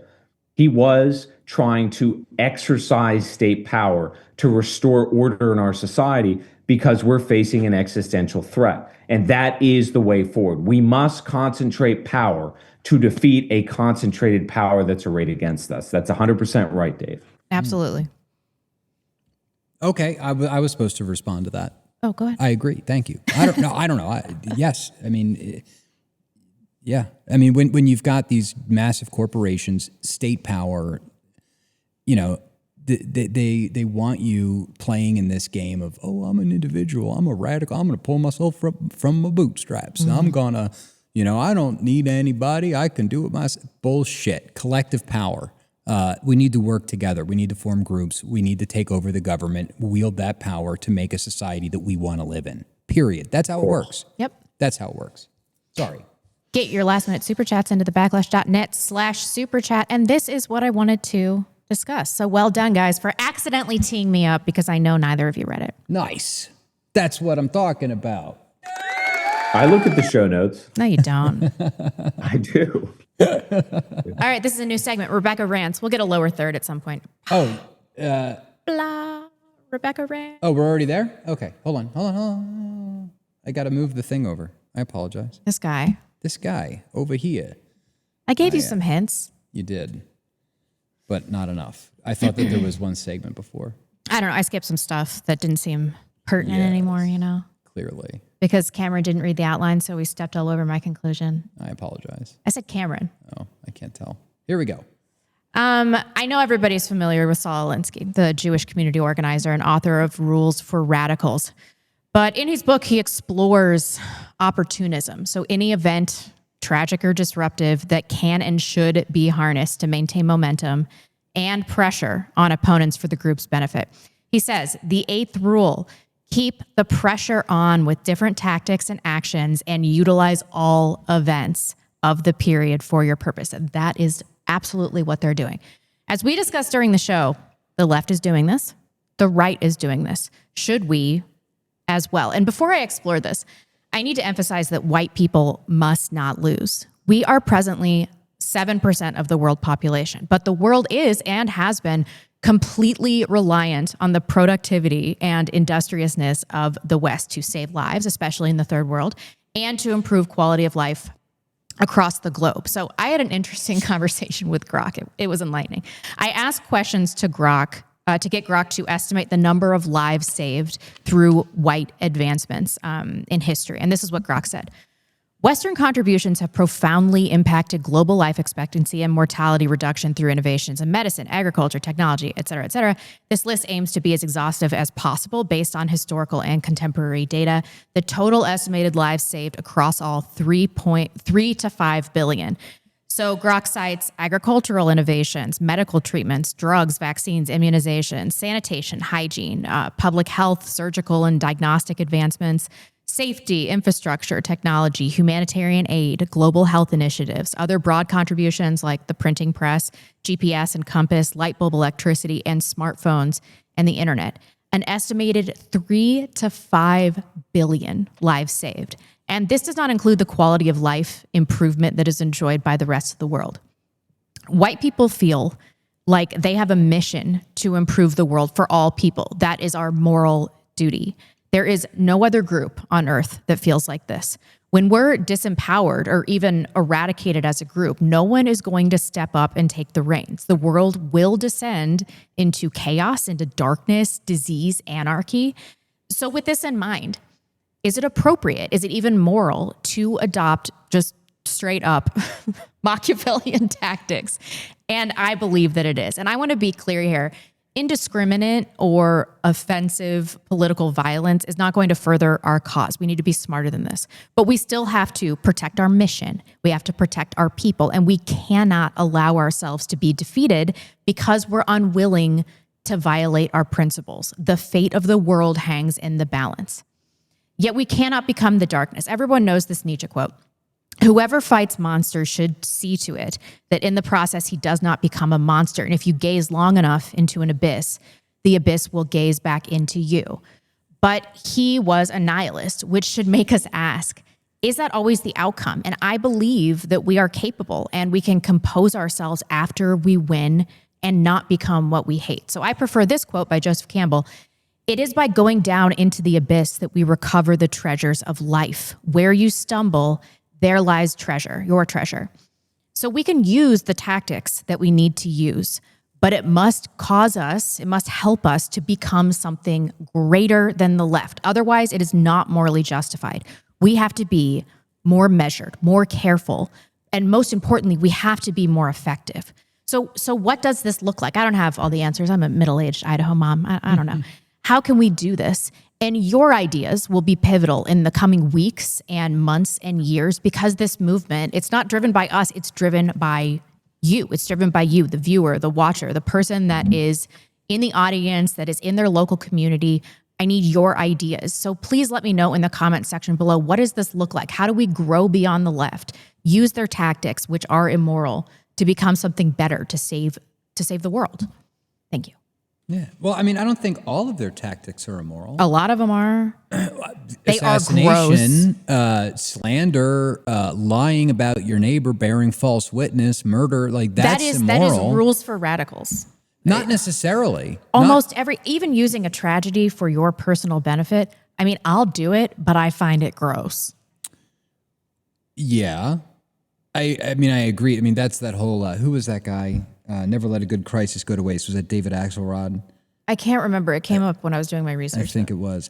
I think people attribute it to Saul Alinsky. But this idea of like using cancel culture against our enemies, shaming people for being nihilist. That's not what I'm talking about. Oh, well, what are you talking about? I'm not talking about offensive political violence. Okay. Well, I mean, cancel culture, who gives a fuck? These people lose their job. Oh no, I lost my job. Like, can you think about that compared to what we've been up against for the last decade? I do like when I see videos of like unhinged leftists that attack like a crowd of MAGA people, and then like, you know, somebody will like surround them and then start kicking their shit in. But that's self-defense. Yeah. So I'm asking, what do you guys think we should do? Because I think that we should take Rules for Radicals, and I think that we should adopt it as our own playbook. But yeah, but we've been doing that. No, we haven't. Look at been. what Max Blumenthal said. He's just now realizing the right is in it to win it. This is the only time I've ever seen the right get together and unify around getting people fired. It's the only time. Every other time it's been like, well, we can't do that because that's a violation of our moral character. No, none of this shit anymore. You people haven't been using Rules for Radicals? I don't think they have. I have been. Good. Ever since I read the book, I'm like, are you fucking kidding me? Yeah. I'm obviously doing all of this. That's because you're a skeevy Jew, though. I'm Italian. I'm Italian. Listen, Machiavelli came from my people, okay? Listen. Cameron, what do you think?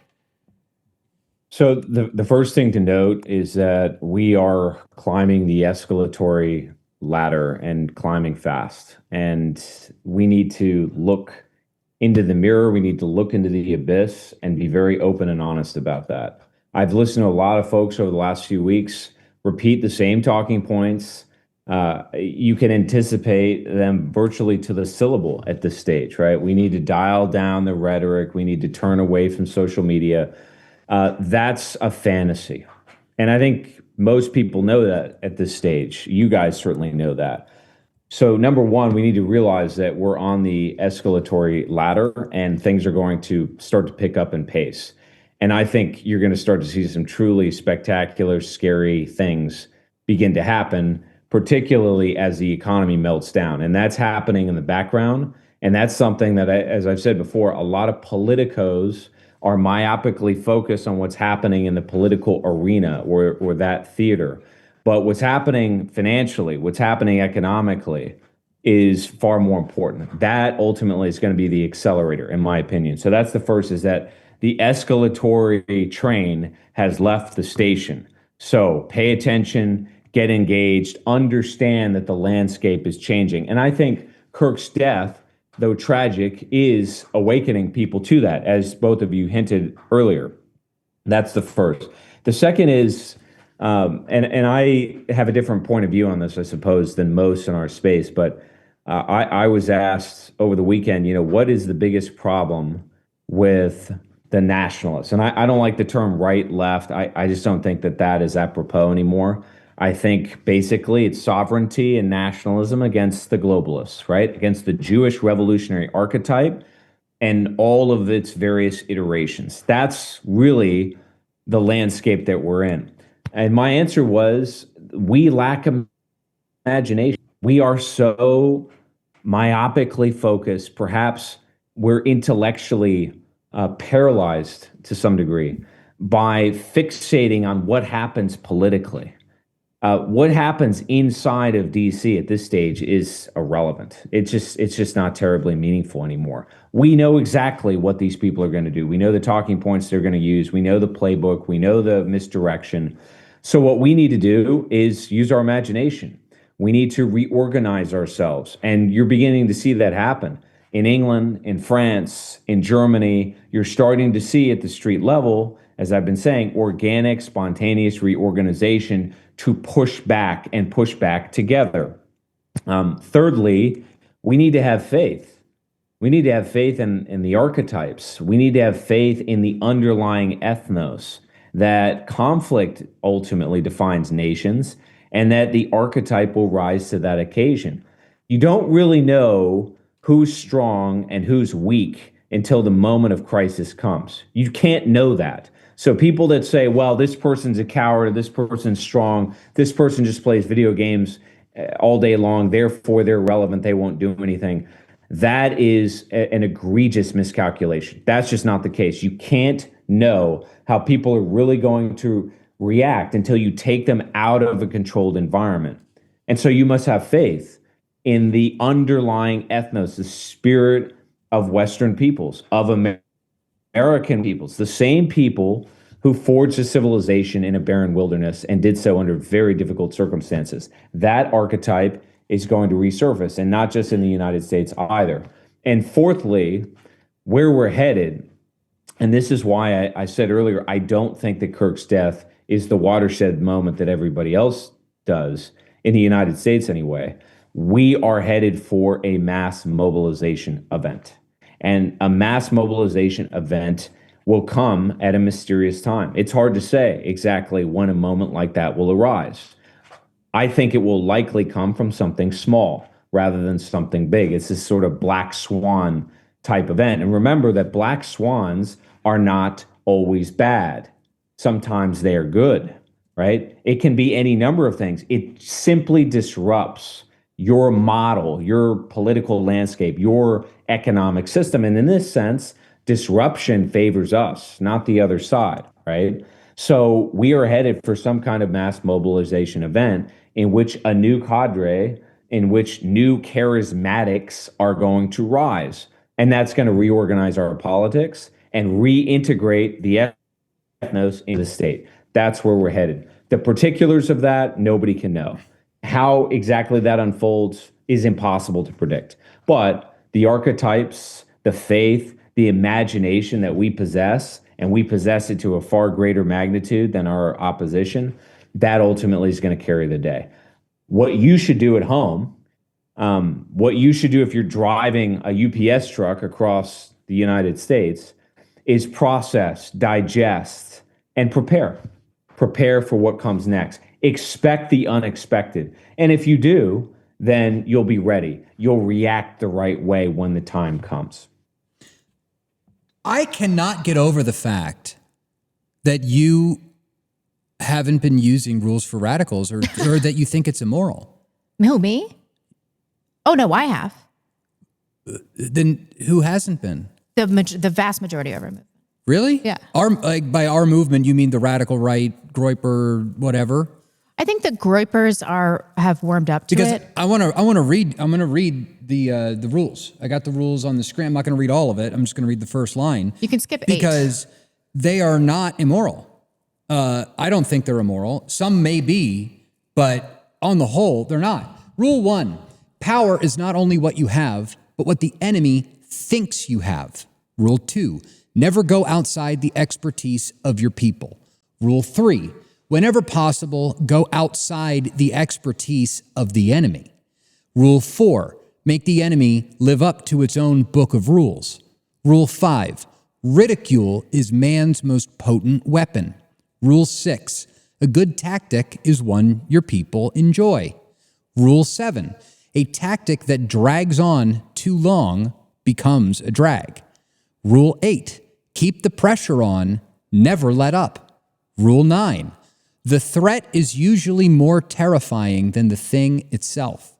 Rule 10, if you push a negative hard enough, it will push through and become a positive.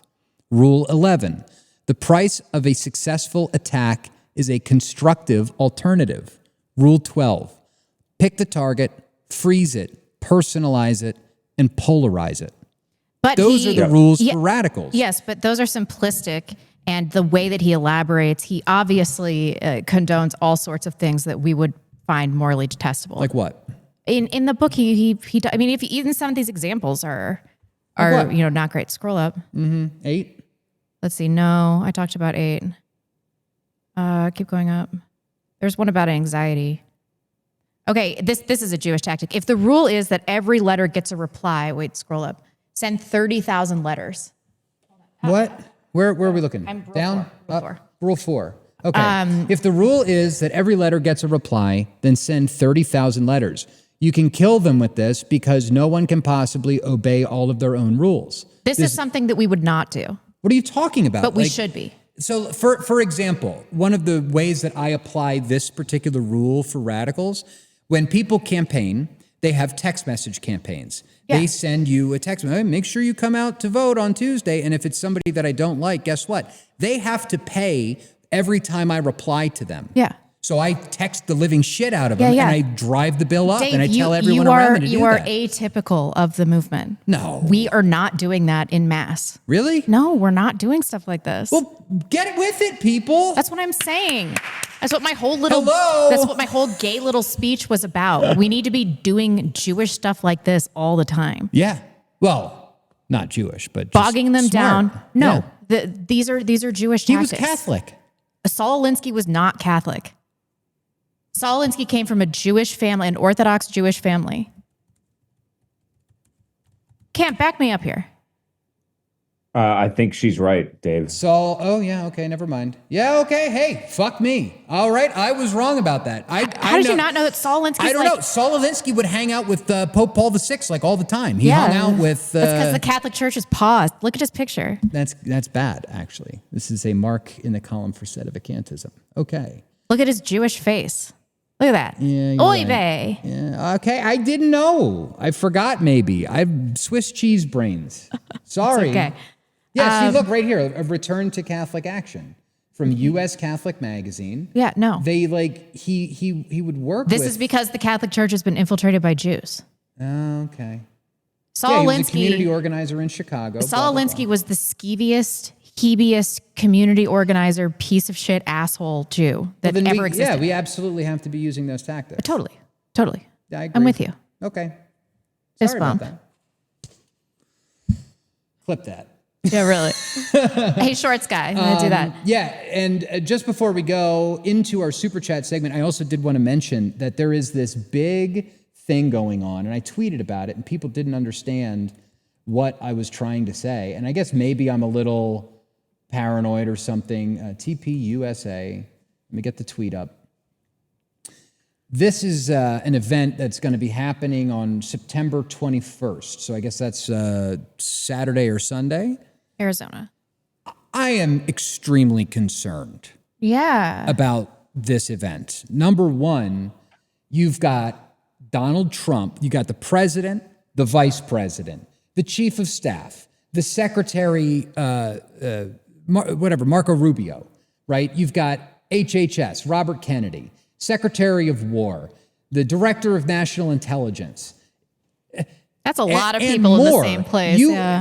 The possibility of like a decapitation strike at this point in time, to me, screams, hey, don't put all of those people in the same room, idiot. Mm-hmm. Why would you do that? And then just today, we have a terror threat at the Charlie Kirk Memorial down in Phoenix, Arizona. There was a bomb threat that happened down there. And I guess I'm just saying I am concerned in the wake of Butler, in the wake of the Charlie Kirk killing, the Ryan Routh attempted shooting at the golf course, plus, with what's happening, we're in World War III, for God's sakes. Let's not put all of our people in one fucking room. Yeah. Hello? I'm sure Am they're I going to crazy? have bomb security. No, you're being totally rational. They should not be doing this. Well, I tweeted that out, and everybody said I'm going to get arrested for that. That me saying that was a threat. No, this is clearly stupid. My followers, I need better followers on Twitter, guys. Don't dunk on your followers. I'm grateful to every single one of you for following me. Please send your last minute super chats to backlash.net. Jewish ones. /superchat. Yes. Singular.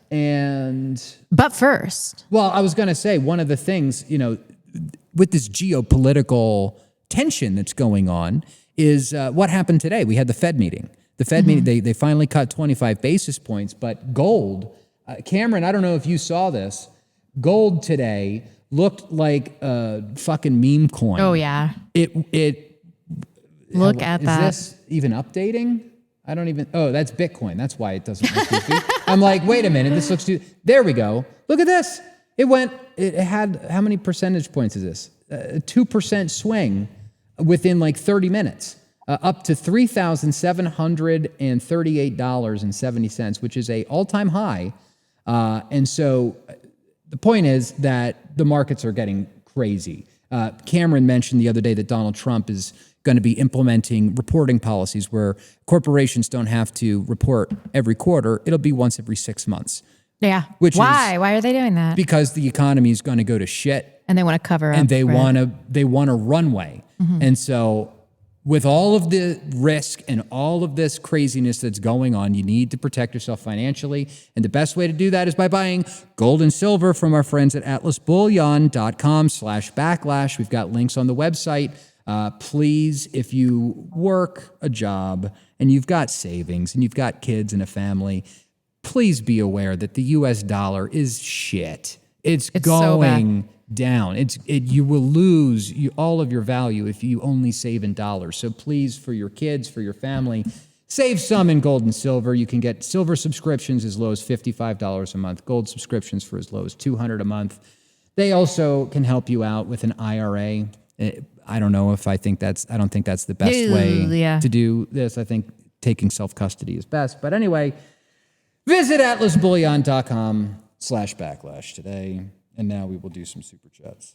Thank you so much. Do we want to do more commercials? Let's do North Idaho tallow. Yes. North Idaho tallow. I just got a candle that smells so good. What kind of candle? What's that? What is this? We got Autumn Fireside. Ooh. Can I smell that? Yeah. Ooh. I know. That's nice. That's really nice. I think I'm going to put it right next to my gas fireplace so that everything seems like a little more real. You can turn on the gas. Yeah.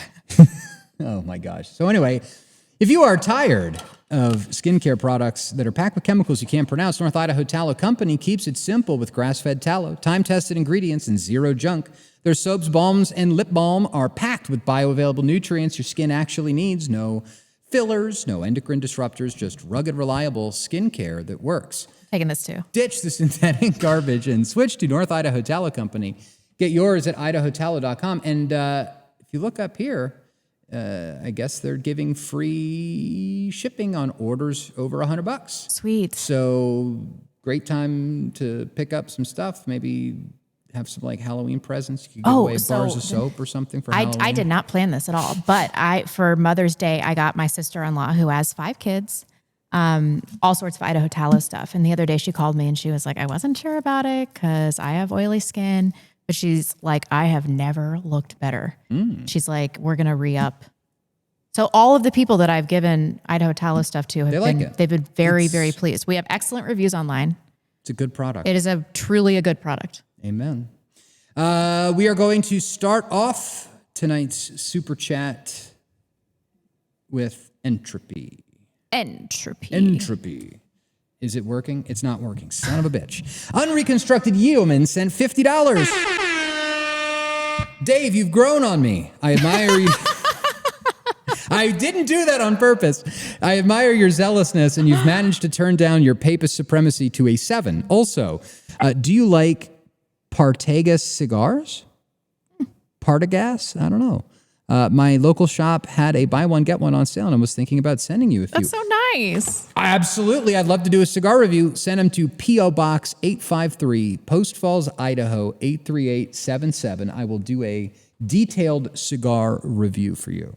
Thank you very much, Unreconstructed Yeoman. He also sent another $10. Blonde, I think that you have the soul of a Presbyterian. Your I hate because I love is right out of Reformed theology. Very true. Anybody reading the Psalms can honestly see the I hate because I love is a theme. Read the Scots Confession and the Heidelberg Catechism. You'll feel right at home. You know, I have come to find Catholic love distasteful. Because they're always like, fight hate with love. I'm like, no, I'm going to fight this hate with double hate. So Catholicism is not coming naturally to me. Yeah, read, I think you're familiar with this one, Dave, but read the sermon, Sinners in the Hands of an Angry God by Jonathan Edwards. I have not read that. It's got that Protestant fire in it. Yeah. Joel Webbin's been going off, too. Oh, yeah. He has absolutely been going off. He makes me want to be Baptist. Listen, I need to take you out for cigars with my priest. Because I think if every priest were like Father Maudsley... Yeah. I'd be so devoted to the faith. We need to get him back on the show, by the way. The problem is that I've been talking to Devin Stack and Adam Green. Yeah, this is obviously a problem. Hello. I need somebody McFly. I need somebody to let me grow in I need a religion that lets me grow in my hatred. I won't give it up. I'm not interested in giving it up. You have to transmute the hatred into Nope, I'm love. not interested Well, in that. there is a faith that comes to mind.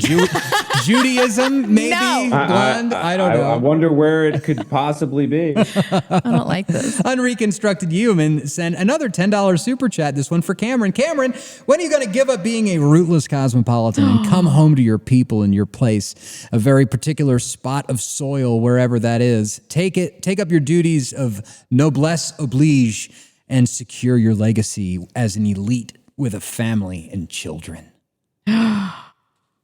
I come prepared with an answer to that question. He's like, I got a PowerPoint. Hold on, let me pull up the quote. What's he gonna say? Okay, so this comes from a very important book. It's not well known. I think you know about it, Dave. Rebecca, you probably do not, but it's called Iron Curtain Over America. John Beatty. Okay, this is important, so just listen up. And this quote I found specifically for Dave, but it will also explain what the hell I'm doing flying around everywhere. Okay, this is at the beginning of the book. Since the fall of the Roman Empire of the West in 476 AD, a principal weakness of Western Europe has been a continuing lack of unity. Sound familiar? Charlemagne, who was crowned emperor of the West in Rome in 800, gave the post-Roman European world a generation of unity and exerted influence even as far as Jerusalem, where he secured the protection of Christian pilgrims to the shrines associated with the birth, the ministry, and the crucifixion of Christ. Unfortunately, Charlemagne's empire was divided shortly after his death into three parts. From two of these, France and Germany derived historic boundaries, and a millennium of wars fought largely to change them. All right. The Pope crossed the Alps from schism-torn Italy, and Frenchman himself stirred the people of France as he rode among them. In the chapel at Clermont, he first swayed the men of the church who had answered his summons to the meeting. Then, surrounded by cardinals and mail-clad knights on a golden canopied platform in a field by the church, he addressed the multitude.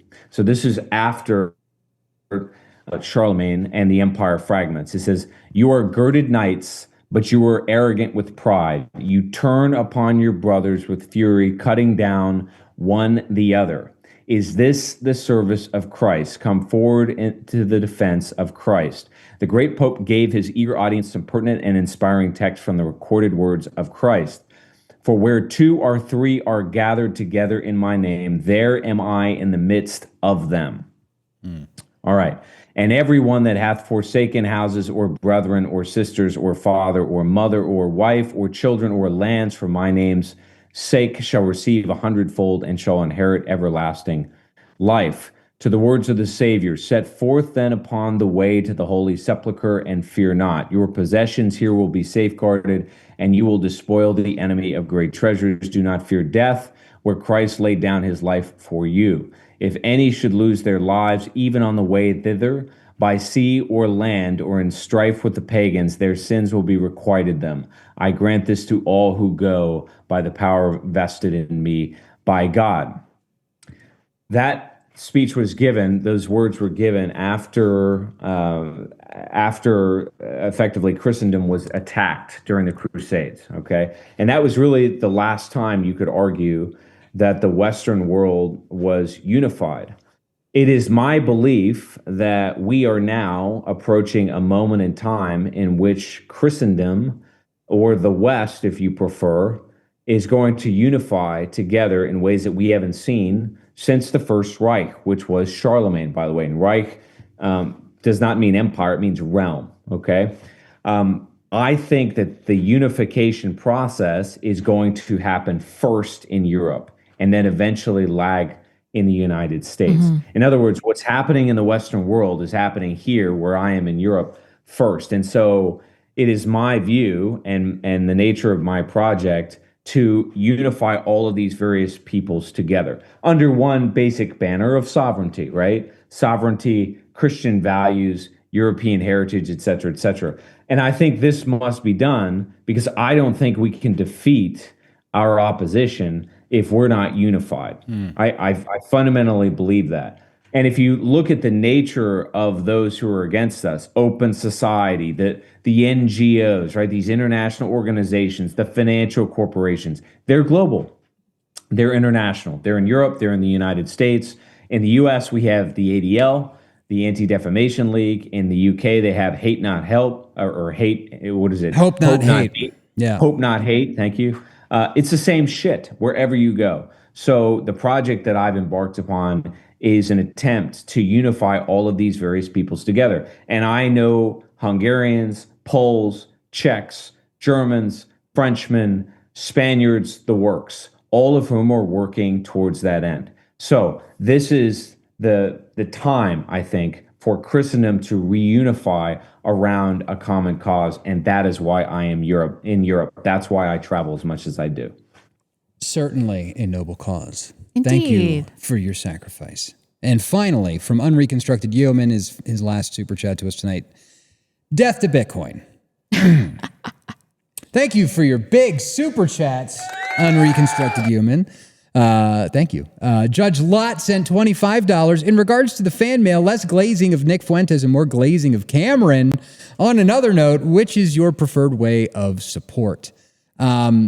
So if you want to support the show on a recurring basis, I would say the absolute best way to do that is the backlash.com/donate. Yes. Is 100% the best way. You can do a one-time donation, weekly, monthly. You can set a custom amount, and that takes the least cut off the top. I mean, the super chats, they do take like a 30% cut basically across the board, no matter what platform, except for our special crypto super chat platform. But so, yeah, you could do that if you want to donate dollars. And then if you want to donate Bitcoin straight to our wallet, we've got BTC Pay server set up. And that is the absolute best way to donate. If you're on Patreon or Subscribestar, you can do that too, but they take a little off the top.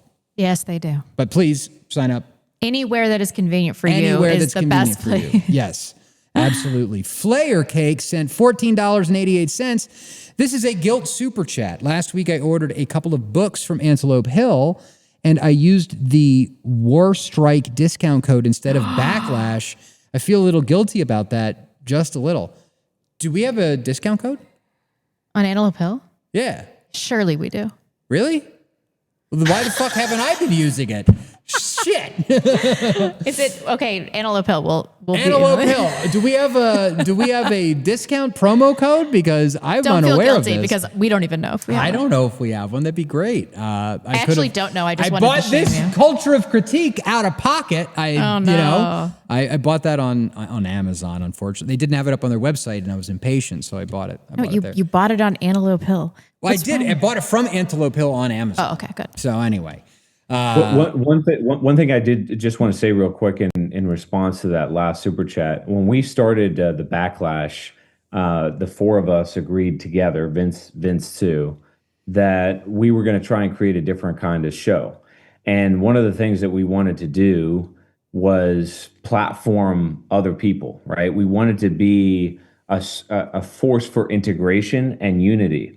And so when we mention people, by and large, we try to amplify their message. We try to give them the benefit of the doubt. We try to credit them as much as we can, because ultimately that's how we win, right? That's how we're going to prevail. And at the same time, we try not to disparage people directly as much as we can. And I said a lot of disparaging things about Charlie Kirk tonight, and I don't normally do that, but I did so because I think there's a lesson in his fall. And I do think I think if he had not died, I think his movement was on the verge of collapse. I think TPUSA was about to buckle and fragment. I really do. Because he made a compromise that he should not have made. That's why I said the things that I did. I have no personal animus against him. And we try to avoid slandering other people. It's just not very productive, and try to focus on the people that are really bedeviling us, right? The people that really want to do us harm and destroy what we believe in. That's what we've tried to do with this podcast. That's why the majority of our comments directed towards Fuentes or anybody else in our movement are to the positive side. And we're going to continue to do that. True. Let's see here. Speaking of, we've got Gaza derangement syndrome. I shouldn't even read this. $3. Come on, guy. Please get a job. Gaza derangement syndrome sent $3. Do you find it odd that Nick specifically said on his show that Israel didn't have anything to do with it? Also, why has Israel bombing Qatar directly just been swept under the rug? He did mention that. True. He mentioned that right up top. What, about Gaza? About Qatar. Yeah, Qatar. Yeah, that's been a big thing too. I mean, it's escalating over there. Every group chat that I'm in with people that know, it's the Nick's heat defense, is he's getting on it. turned Yes. up. I think that Nick is tactically attempting to because you know how it is. Like something happened. Oh, you just want to blame the Jews for everything. Blah blah blah. Yeah. And so I think he is attempting to distance himself from that and mark himself as a critical thinker that is coming to his own conclusions and not just reaction, hit the trigger and blame Israel, and I think that's not a bad thing. I mean, when you watch his show in full, that is plainly clear. So Gaza derangement syndrome sent another $3. Very good. Did you see that Kash Patel said to Congress that they have no evidence Epstein trafficked girls to anyone? What? No. I saw the Valhalla comment, and I saw him sparring with Eric Swalwell earlier today, where I guess Eric Swalwell was asking Kash if he had told Donald Trump that his name was in the Epstein documents, and Kash danced around and wouldn't answer. Not very good looking. Anyway, I don't think he's going to last as FBI director much longer. No. There's a lot of there's growing criticism of him. Apparently, he's been spending lavishly. Oh, really? Availing himself of public funds to go on trips to Vegas. And, I with think his disproportionately hot girlfriend. Hot Israeli Mossad girlfriend. The night that Charlie Kirk was killed, I think he was at some kind of very expensive, upper crust restaurant in New York City. Mm-hmm. Again, I don't know all the details, but these are things that people have been saying. And notice that when Charlie Kirk was killed, he was very quick to go to social media and talk about the fact that they'd found a suspect. It seems like, which they had to walk back, it seems like he's not really fit for that job, and he's about himself. And that makes sense, right? Because that seems to be Donald Trump's modus operandi as well. So I think the relevant point here is that we're in dangerous waters, as Dave said a moment ago, and that the requirement for competency is going to go way up.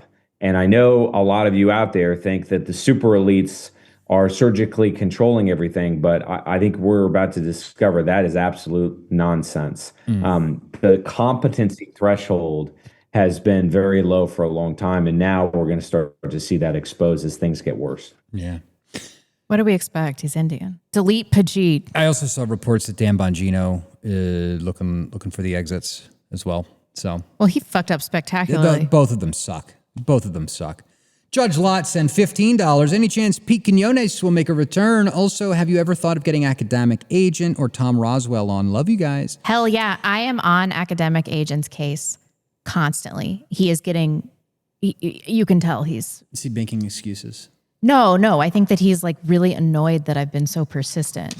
I just send him question marks sometimes. Okay. He's not liking it. Yes, I would love to get Pete Quinones back. Yeah, it'd be great. Well, and we will. I think Pete was actually talking about taking a trip up here. Oh, really? Yeah, so I should probably reach out to him again and see. I love Pete. He's great.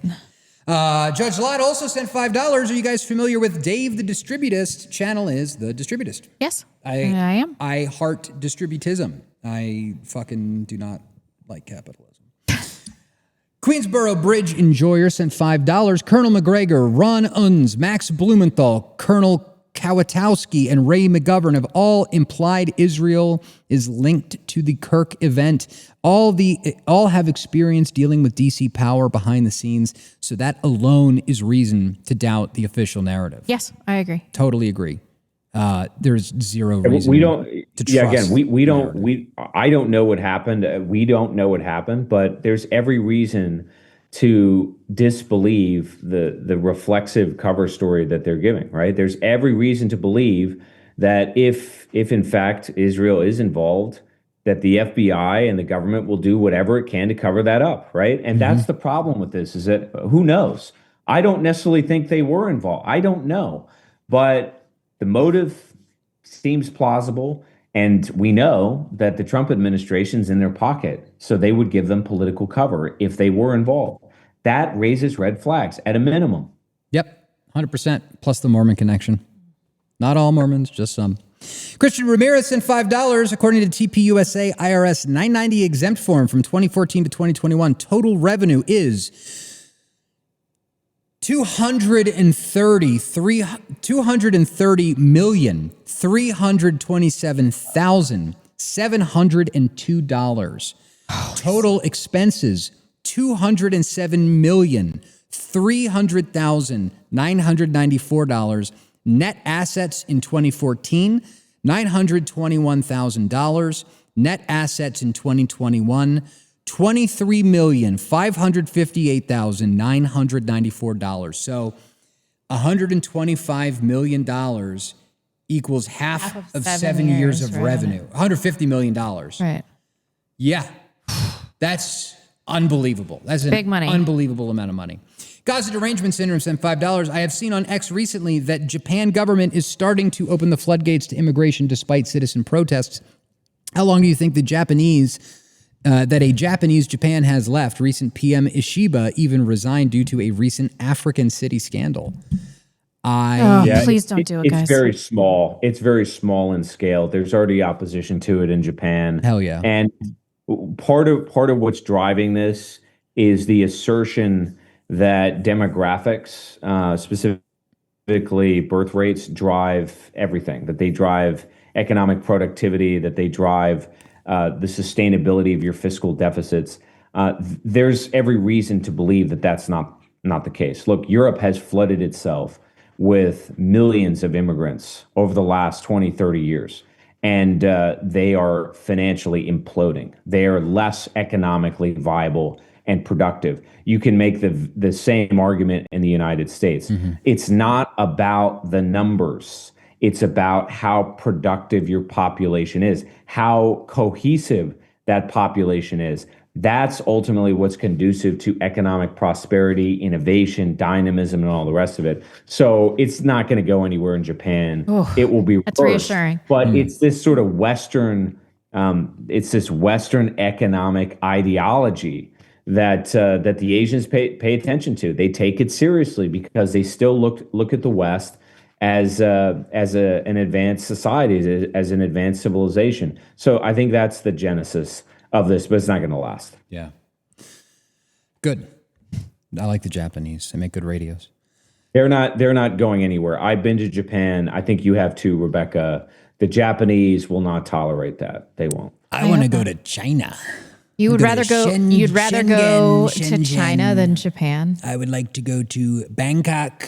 I would like to eat some noodles. I think it would be tremendous. No, it's in Thailand. I have a friend who's Korean who speaks fluent Japanese, and he lived in Japan for 2 years. First of all, it's very difficult to get a visa in Japan. Yeah. It doesn't matter who you are, where you come from, but there are Koreans that occasionally get visas. But anyway, he spoke Japanese fluently, lived in Japan for 2 years. And I bet they hated him.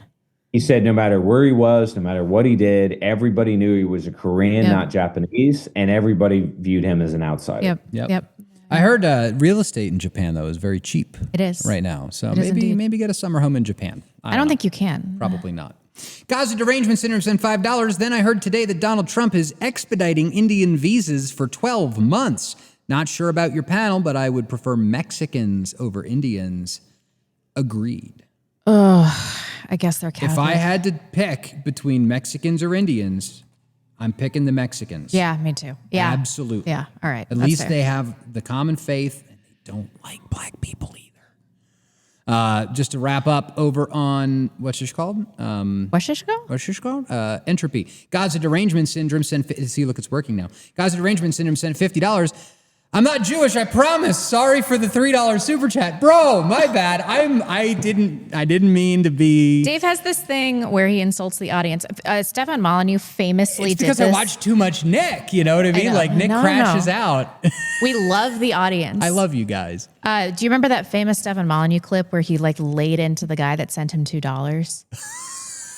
It was like viewed as so much ingratitude. People just hated him for it. Oh no. Yeah, no. Every dollar that you guys will give us, We we appreciate, and we know that you're parting with your hard-earned money in a difficult economic time. Dave's just a jerk. I'm being a douchebag. I apologize. KH88 sent $14.88. I'm Italian.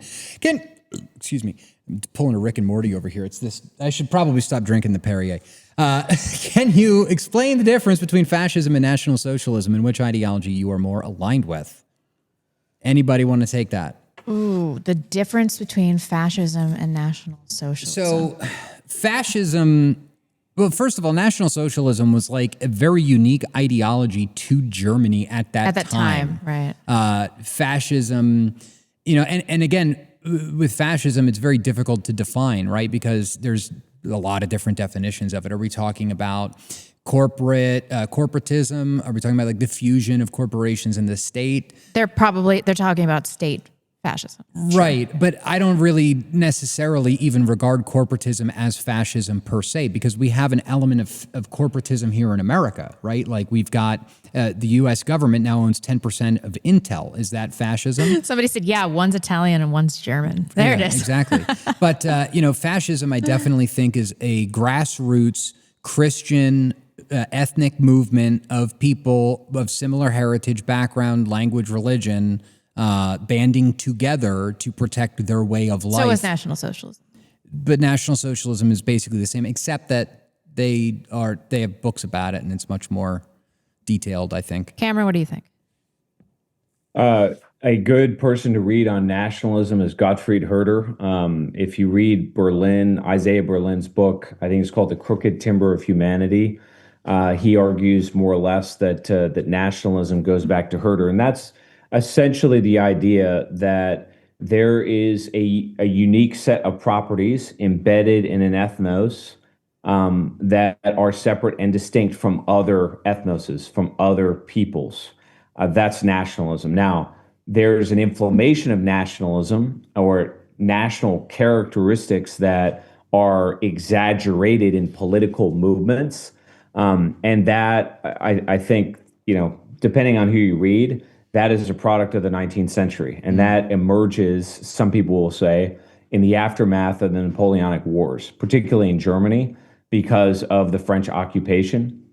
The French, remember, when they swept across Europe and they conquered Austria and Prussia, they created all of these principalities, but they also were not the best occupying force. So they raped a lot, they killed a lot, they stole a lot, and that created Johann Fichte and the principles of Germanic idealism and nationalism. Okay, so you might say that nationalism comes in various forms, but it's embedded, sort of as Dave said, in that organic ethnos, right? The unique, separate and distinct properties of a nation and a place, of a people and a land. That's what nationalism is.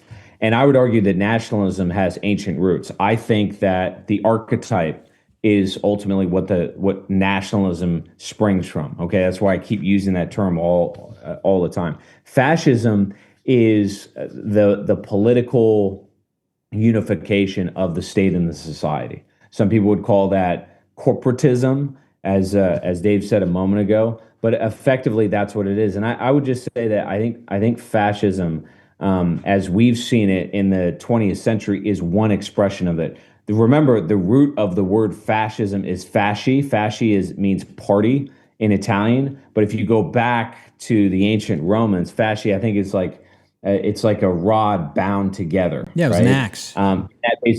An axe, thank you. And that basically means the unification of the people and the state. It's Caesarism, right? That's what fascism really is in the ancient form of it. And that's why the Nazis and others used lots of Roman-like symbolism, because they were trying to revive that spirit. So that's the difference. Nationalism, organic, separate and distinct people and land, and then fascism is sort of the unification of the society and the state. Yeah, we've got this, by the way. And so before you get on, you're a fascist, baby, baby, baby. Okay, yeah, fuck you. This is Congress, okay? Yeah. So that idea was clearly implicit at the time that these buildings were. It's a good thing. It's a European thing. We need to band together with our neighbors, with people that are like us, to protect our way of life. I don't think there's anything wrong with that. And just one other thing on this. I don't mean to be too academic about it, but the Anglo-Saxon view, the WASP view, you might say the Celtic view too, because the people in the British Isles were a different breed. They didn't necessarily experience political organization the way people did on the continent. And the reason for that is because they lived on an island.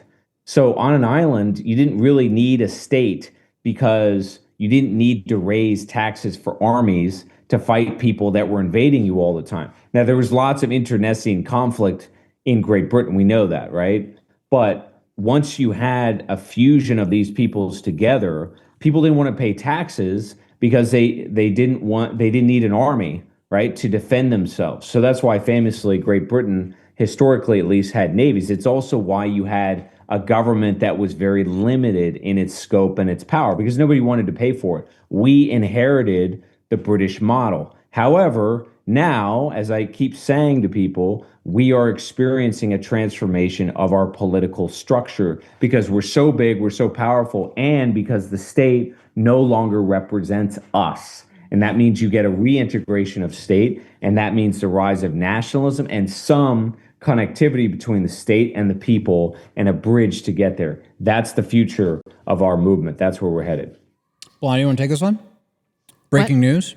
Oh, Jimmy Kimmel's been canceled. Yeah. Fuck that guy. Yep. Anyway. Holy cow, really? Yeah. Trump got ABC to cancel his show after he made some kind of false link between MAGA. He blamed MAGA for the Good. More to come. Assassination. We've got a big super chat on our proprietary crypto super chat platform. Thank you very much. You can get there, by the way, if you would like to send us. There's no skimming off the top on this one, right? Like there's no skimming, right? Zero. It goes directly from your wallet to our wallet with a message, so you can get that. It's the green one down here. Thank you so much. From Jerry, who sent $20. The administration's handling of Charlie Kirk has been massively disappointing. I think that's why Nick had so many viewers the night after the shooting. People hunger for a real leader with a meaningful message. Trump is completely hollow and devoid of any spiritual core. He's the leader we're stuck with, not the one we need. That is so true. They did fumble this spectacularly, and then they did a presser where they just sniffed their own farts for fun. We got him in 33 hours. We got him, guys. There's that Freemason number again. 33. Yeah, I think Candace was getting there. I mean, I think that's part of it. And, obviously Donald Trump he's not a leader. He's a marketing guy. That's pretty clear. But the larger issue is that there is no way to handle it. The political union that we have, the social contract, it's broken. It doesn't work. And there's nothing that can be done other than trying to patch it up with Scotch tape. And that's what Trump's trying to do. That's what Biden did beforehand. That's what Obama did. Do you remember when Obama was president, there was some kind of incident at Harvard when a Harvard professor got into some kind of a spat with a local police officer, and Obama invited both of these characters to the White House, and they had some kind of kumbaya moment. That was just the beginning, right, of a fragmentation of our political structure that's irremediable. There's nothing that Donald Trump can do to solve any of these problems. No. It's broken. It needs to break further. It's going to do so, and then we're going to fix these problems. So I guess my point is there is no quality or caliber of leader that can fix an inherently broken system. Our system's broken. Yep. All right, moving over to Power Chat. We've got 7 fucking pages. What? Of super chats. That was just entropy. Now we're on Power Chat. Oh my gosh. Next week we might have to institute a $10 and up rule. I think the show's becoming too long. Forgot to pay Dave for ass sent $10. Davey, baby, that was real sweet. You ran off before I could stuff a Hamilton down your fishnets. P.S. Please bring the leather strap next time. You chewed through my last one. Oh my gosh. I don't know what that's about. Oh, you do. Nemi B. Maybe don't read that one next time. I know. You don't have to read these. $10, you know? whatever. $10 is $10, whatever. Nemi B sent $1. Did you see Charlie would have been 35 by next election? Yeah, very true. He would have been eligible. Thunderstorm 9 sent $10 on Rumble. I don't care about left, right. The gunman was the guy in sunglasses, earpiece with a palm pistol. Seen the footage last night. It's great AI. No. Back away from the schizo, bud. No. Back Everyone away needs to from the scale schizo. it back, all It right? was not some. I don't think it was a guy in the crowd with the pistol. No. Now it would have made sense if it was a guy coming up to speak and like ask Charlie a question, and then he pulls out a gun and. But shoots that's him. not what happened. That's not what That's happened. not what happened. Patton was right. Send $10. Well, there's no smoking gun yet for the bigger conspiracy, but two things can be true at the same time. A crazy, insane leftist can want to murder Charlie, and a certain very powerful intelligence agency can want the same thing and help him out. Very true. Very true. Very, capitalism. Yeah, and I did see on Twitter, I don't know if you guys saw this, but there was some interesting activity at that young man's house. Yes. From bizarre vehicles, and I think a neighbor reported that they felt uncomfortable. Yes. So A potential tranny orgy. Cars with out-of-state plates Yes. coming. There was also a report that just got dropped a couple hours ago about cell phone pings in the area that Charlie was. 12 Israeli phones were registered in the vicinity of Charlie Kirk at the time of the assassination. So, yeah, and Charlie himself, correct me if I'm wrong, but Charlie had expressed concern and anxiety. He did. Yes. So. Yep. Nope. That's what everyone's saying. Tucker's saying it. Everybody's saying it.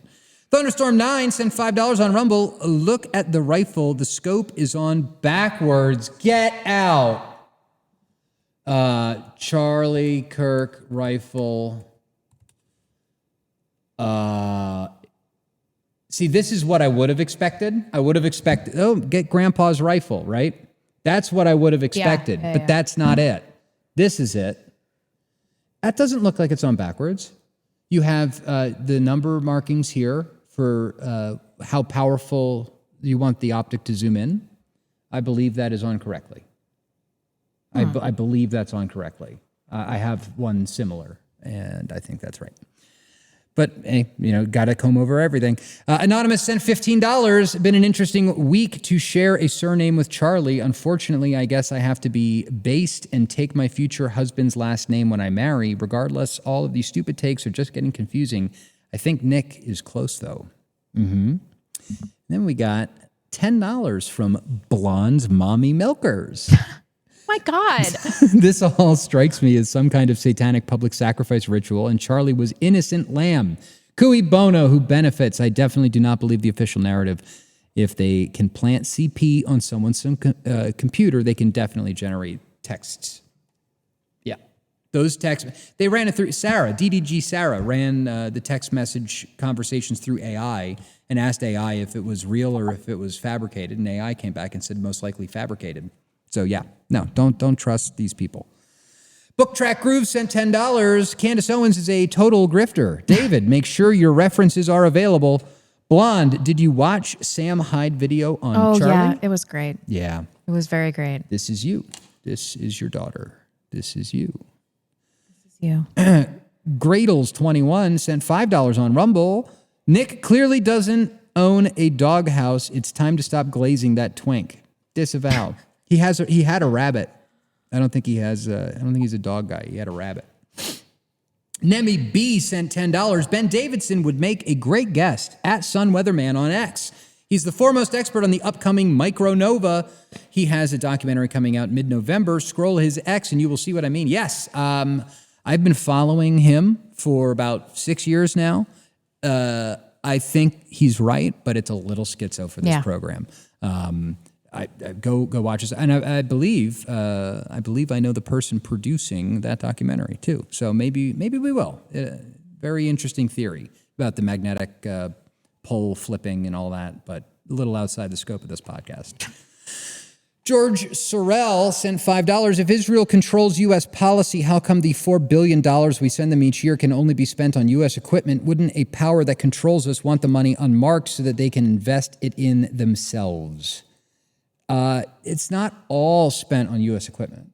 It's not all spent on Lockheed Martin and Raytheon and Boeing and all of that. Some of that does trickle and matriculate and work its way into Israeli society, and it eventually comes back through AIPAC.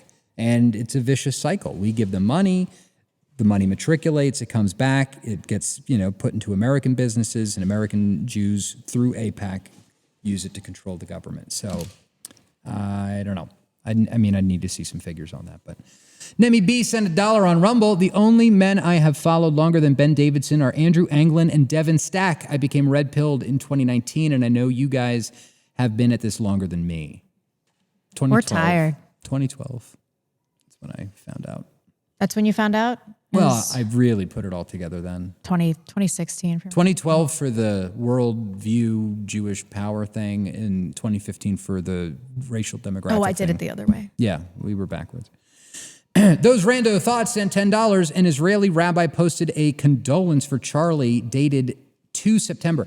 Yes, that did happen. There was an Israeli nonprofit that gave a letter. I actually posted about it and deleted it because that was a typo. Oh, was it? It was actually a typo.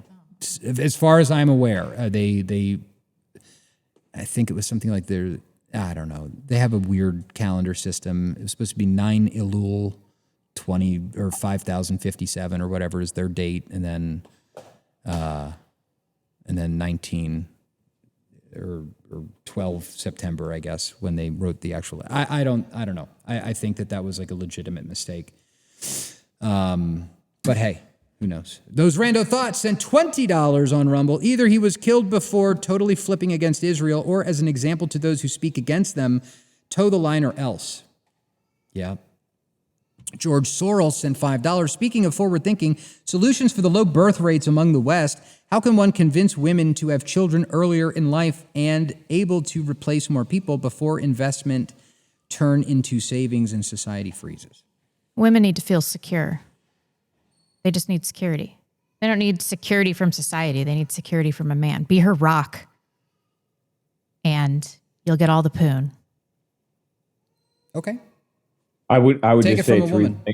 I would just say three things on this. One, there needs to be an economic adjustment, and that's coming, right? I've said before, feminism is a business model, and it's a business model that ultimately depends on the labor of men, and that productivity has faltered for a long time. So we've had to borrow a way through it, and the borrowing provides a lot of the social services that allow women to be single moms, that allow women to behave in, let's just say, ways that are not terribly constructive for them.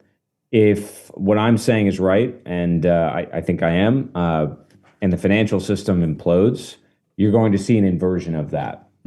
That will strengthen the position of men in the socioeconomic hierarchy, and it will bring women back down to earth. And that, I think, will strengthen pair bonding. That's one.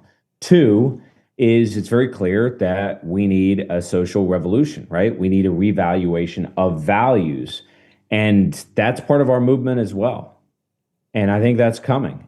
Part of the reason it's coming is because of the hard times that we're going through. Part of it is because today's female population, which is aged out of reproduction, many of them who have ended up single, unmarried, no kids, those women are a lesson to younger women.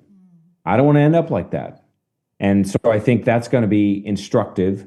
And then thirdly, I think we're shifting away from an extremely morally lax and tolerant society towards one that's going to have a much tougher exterior, that's going to be a lot more intolerant. And that will favor, I think, a reemergence of family, a preference not for materialism, but for more balance in your life, right? A sense of family, a community, and all the rest of it. So I think we're on the right track, but it's going to take a generation to fix. Yes. Holy shit. Tim Pool just tweeted out a video of Nick Fuentes calling him a voice of reason. Look. Oh God, I can't. I need to check out This for is the rest crazy. of the night. Yeah, we're going to be I can't do it. We're going to be on Twitter. There's just so much information. It's hard to take it all in. Mechanized Doom sent $5. Did you guys see that Donald Trump is fast-tracking green cards specifically for Indians? Literally to the front of the line. I think it's yet another sign that the economy is going to crater soon. Yep. Yeah, everybody needs to look at our demographic situation and wonder if more Indians is going to fix anything. When has more Indians fixed any problem? No. Ever. Not in India. There's a billion of them over there, and their country sucks. Book Track Groove sent $10. The murderer stole a conversation with Charlie and Nick. Could you guys to other contards? No more progressive talks. Song sent. Buddy, I don't know what you're saying here. Man, song sent means that I think you made a little song for your rant. The murderer stole a conversation with Charlie. Oh, meaning like by killing Charlie, Nick and Charlie couldn't debate. Oh, right. Okay. Right. So could we do that to other people? Yeah, sure. I mean, we're going to be keeping the pressure up. Those rando thoughts sent $10. Dave just got the knickknacks in. Different, but they're good. To all of you, God bless and stay safe. Yes, they are Dave approved. Knickknack. If you have a nicotine craving. We did not get paid for that. We didn't. I want to get paid for that or they could just pay me in nicotine for God's sakes. I would take it. They're based out of Spokane. Very good. Waspy sent $10. Ladies and gentlemen, we got Jimmy Kimmel. My joy is immeasurable. Hell yeah. I fucking hate Jimmy Kimmel. He was probably just canceled for his ratings. Yeah, really. Probably. His show was doing very well. Who watches TV anymore? No. People don't watch TV. I mean, boomers maybe, but Nemi B sent $1 on Rumble. Did you see that Matt rebranded as a skinhead? LMAO JK, he just shaved his head and I couldn't help but laugh. I don't know. If you're a balding man, it's tough. He's balding? I'm balding. He's bald. No, you're not. In the back, a little bit. Listen, there are a lot of things I could say about Matt and have, but it's not his fault. Robert sent $25. 5 billion lives saved and they still hate us. Let's turn that conviction inwards and preserve what we have as the left self-destructs. Hunker down and let the reset happen as it won't be so bad. Is this take cowardly and gay, smart, or neither? Thoughts? Smart. I mean, the processing of power it took for Grok to crank that up. I thought my computer was going to lift off. Grok did not want to do that. I had to really ask the question in several different ways, and then it finally didn't. I was just astounded. I thought maybe we've saved a few 100 million lives. Billions. Billions of lives. Yeah. It's just incredible, the accomplishments of white people. Scientific method. White excellence. Chemistry. Book Track Groove sent $10. Adam Green is terrible. He is not very constructive. Blonde, talk more to Corey Mahler. David, build a bookshelf, $800, tools included. Listen, I like Adam. He's been super cool to me. He's interesting to talk to. I like him. I like the guy. On a personal level, I like him. What else can I say here? I like Corey, too. Corey's fantastic. I like Corey. I like Adam and I have been, he had his daughter, I think the same time I had my daughter. We've talked on the phone. We've had each other's number for years. Yeah. We've been very cordial. He's a cool dude. He's completely wrong with the Christ-hating stuff. Yeah, but, it's an interesting perspective, and I like to hear it. I just don't want to go there. I don't want to argue. Where's Andrew Anglin? Yeah, let's get him on the show. Antwash Enjoyer sent $5. Cam, there is a famous Scalia quote where he says that in Europe, he felt most at home in England more than his ethnic Italy due to the shared Anglo culture with the U.S. I've never been to Europe. Do you still feel a sense of distinct cultures? Yeah. The last time I went was in 2017. So who knows how much it had changed. But I went in 2015 and 2017, and it was vastly different. Oh, no, I went in 2019, too. Yeah. It's different for sure, like in Prague, right? That's a city center. Prague still looked great. That's a city center that still has a culture together. Paris, fucked. London, fucked, yeah. Screwed.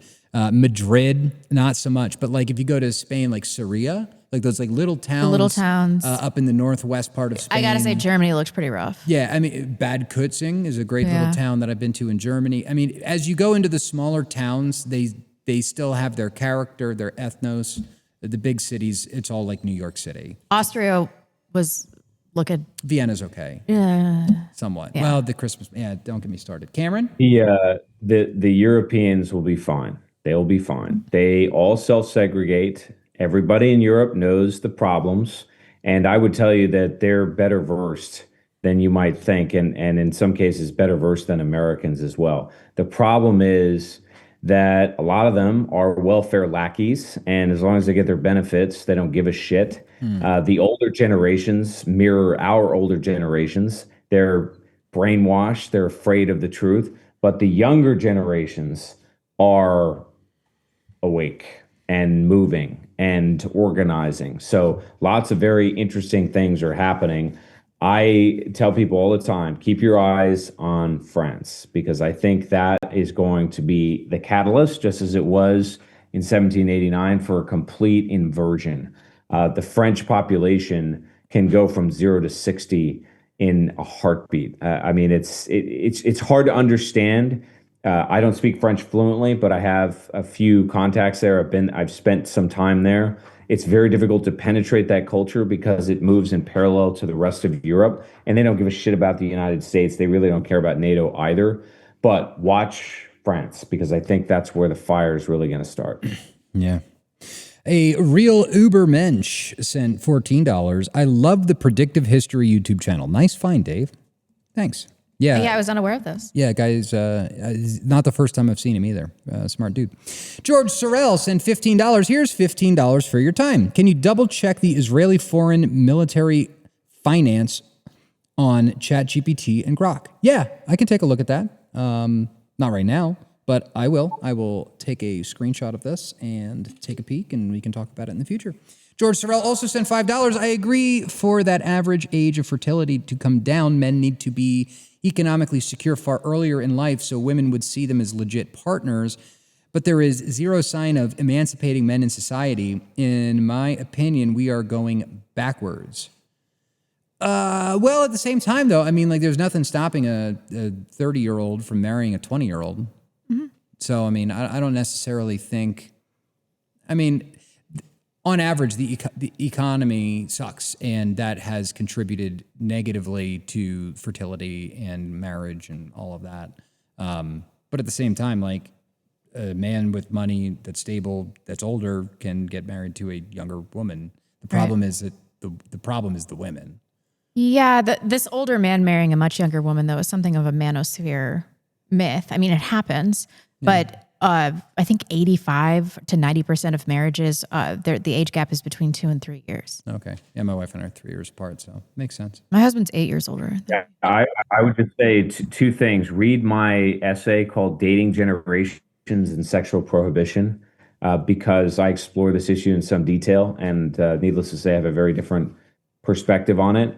But you just have to remember that women are mirrors of whatever the power structure is. So if you change the power structure, then all of a sudden you change the female sexual selection process and all the rest of it. This is why our movement is so crucial, right? We have to change the political landscape. We have to revalue values across the board. If we fail to do this, then yeah, we're finished. But I think we are on the precipice of an inversion, right? And that means that you're going to see the sexual marketplace revert back. It will sort of rebalance. I know most people don't buy that, but that's also because they're not looking at the broader issues, right? There's economic issues, there's political issues, there's cultural issues. They're very myopically focused on the sexual marketplace itself. And that's always a mistake. There's many other variables that affect it. But ultimately, women echo the power structure. If the power structure changes, then women change. Yep. This chart is just crazy. I pulled up your article, and it's just unbelievable. And there was a tweet that I saw earlier today from Chuck Johnson about the dating sites, and all of those Match Group, Tinder, Bumble, blah blah blah. That's all owned by Israelis. Be very careful using e-dating websites and all that kind of stuff. Yep. It also doesn't work, and it's increasingly disenchanting to the younger generations.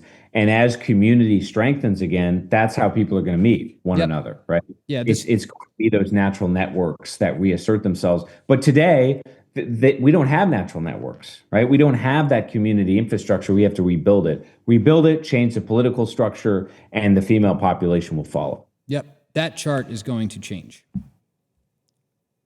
That's It will. Wow, what a fucking statement that is. Yeah, no shit, it's going to change. Anyway, Jamarcus sent $15.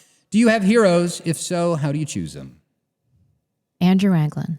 Jesus Christ. Oh, yeah. And My Jesus. father. My mom's pretty awesome. Yeah. My grandfather. I don't know. I mean. How do you choose them? I don't know. It's partially based on influence in your life. Yeah. True. Never meet them, though. Never meet your Did I heroes. just say Andrew Anglin before Jesus? See, Yeah, this you is the problem. This is the problem I'm having. Oh, jeez. And with that, I actually think we've done it, chat. All right, let's do Antelope Hill and let's get out of here. I think we. Oh, hold on. I hate it when it does this. It logs me out. Got to log back in. Let's just make sure that there isn't any new on Entropy. And there isn't. Very good. Thank you very much. And we do have to thank our sponsor, Antelope Hill Publishing, America's premier dissident book publisher. They are fighting to keep history alive against the regime of anti-white censorship. If I can find their website to pull up. There we go. And they're publishing a new generation of dissident, radical, and right-wing researchers, philosophers, polemicists, and writers. They have an eclectic catalog that includes veteran right-wing authors and academics like Harry Bolton, Dr. Ricardo Duchesne, Paul Kersey, Kevin MacDonald, as well as new figures like Lord Miles Routledge of Afghanistan, Josh Neal, Christian Secor, and that's in addition to a long list of original translations or modern reprints of otherwise inaccessible historical works from eras such as fascist Italy, National Socialist Germany, and medieval Europe. Their original works include groundbreaking investigations into the causes and funding behind transgenderism and the opioid crisis, books on Christian nationalism and American folktales. Additionally, Antelope Hill also contributes to the regeneration of our culture and rebirth of our family values through their top-quality fiction like Let Them Look West and Worlds Separated, and a collection of beautifully illustrated and wholesome children's books. Whatever your interest is, you're bound to find books that you like at Antelope Hill, all professionally published and with cover art that will grace your bookshelves. Help us and help our people by checking out companies that share our values and work to preserve the birthright of our history. Visit antelopehillpublishing.com and get your copy of The Culture of Critique by Kevin MacDonald, because it's a good book and it's important. Thank you hopefully guys we'll have him on the show. so much for joining us for this extra long stream. We really appreciate it. Check all of our links out at thebacklash.net. Subscribe to us on all available platforms. We would really appreciate it. And we will see you on Monday. Bye, guys.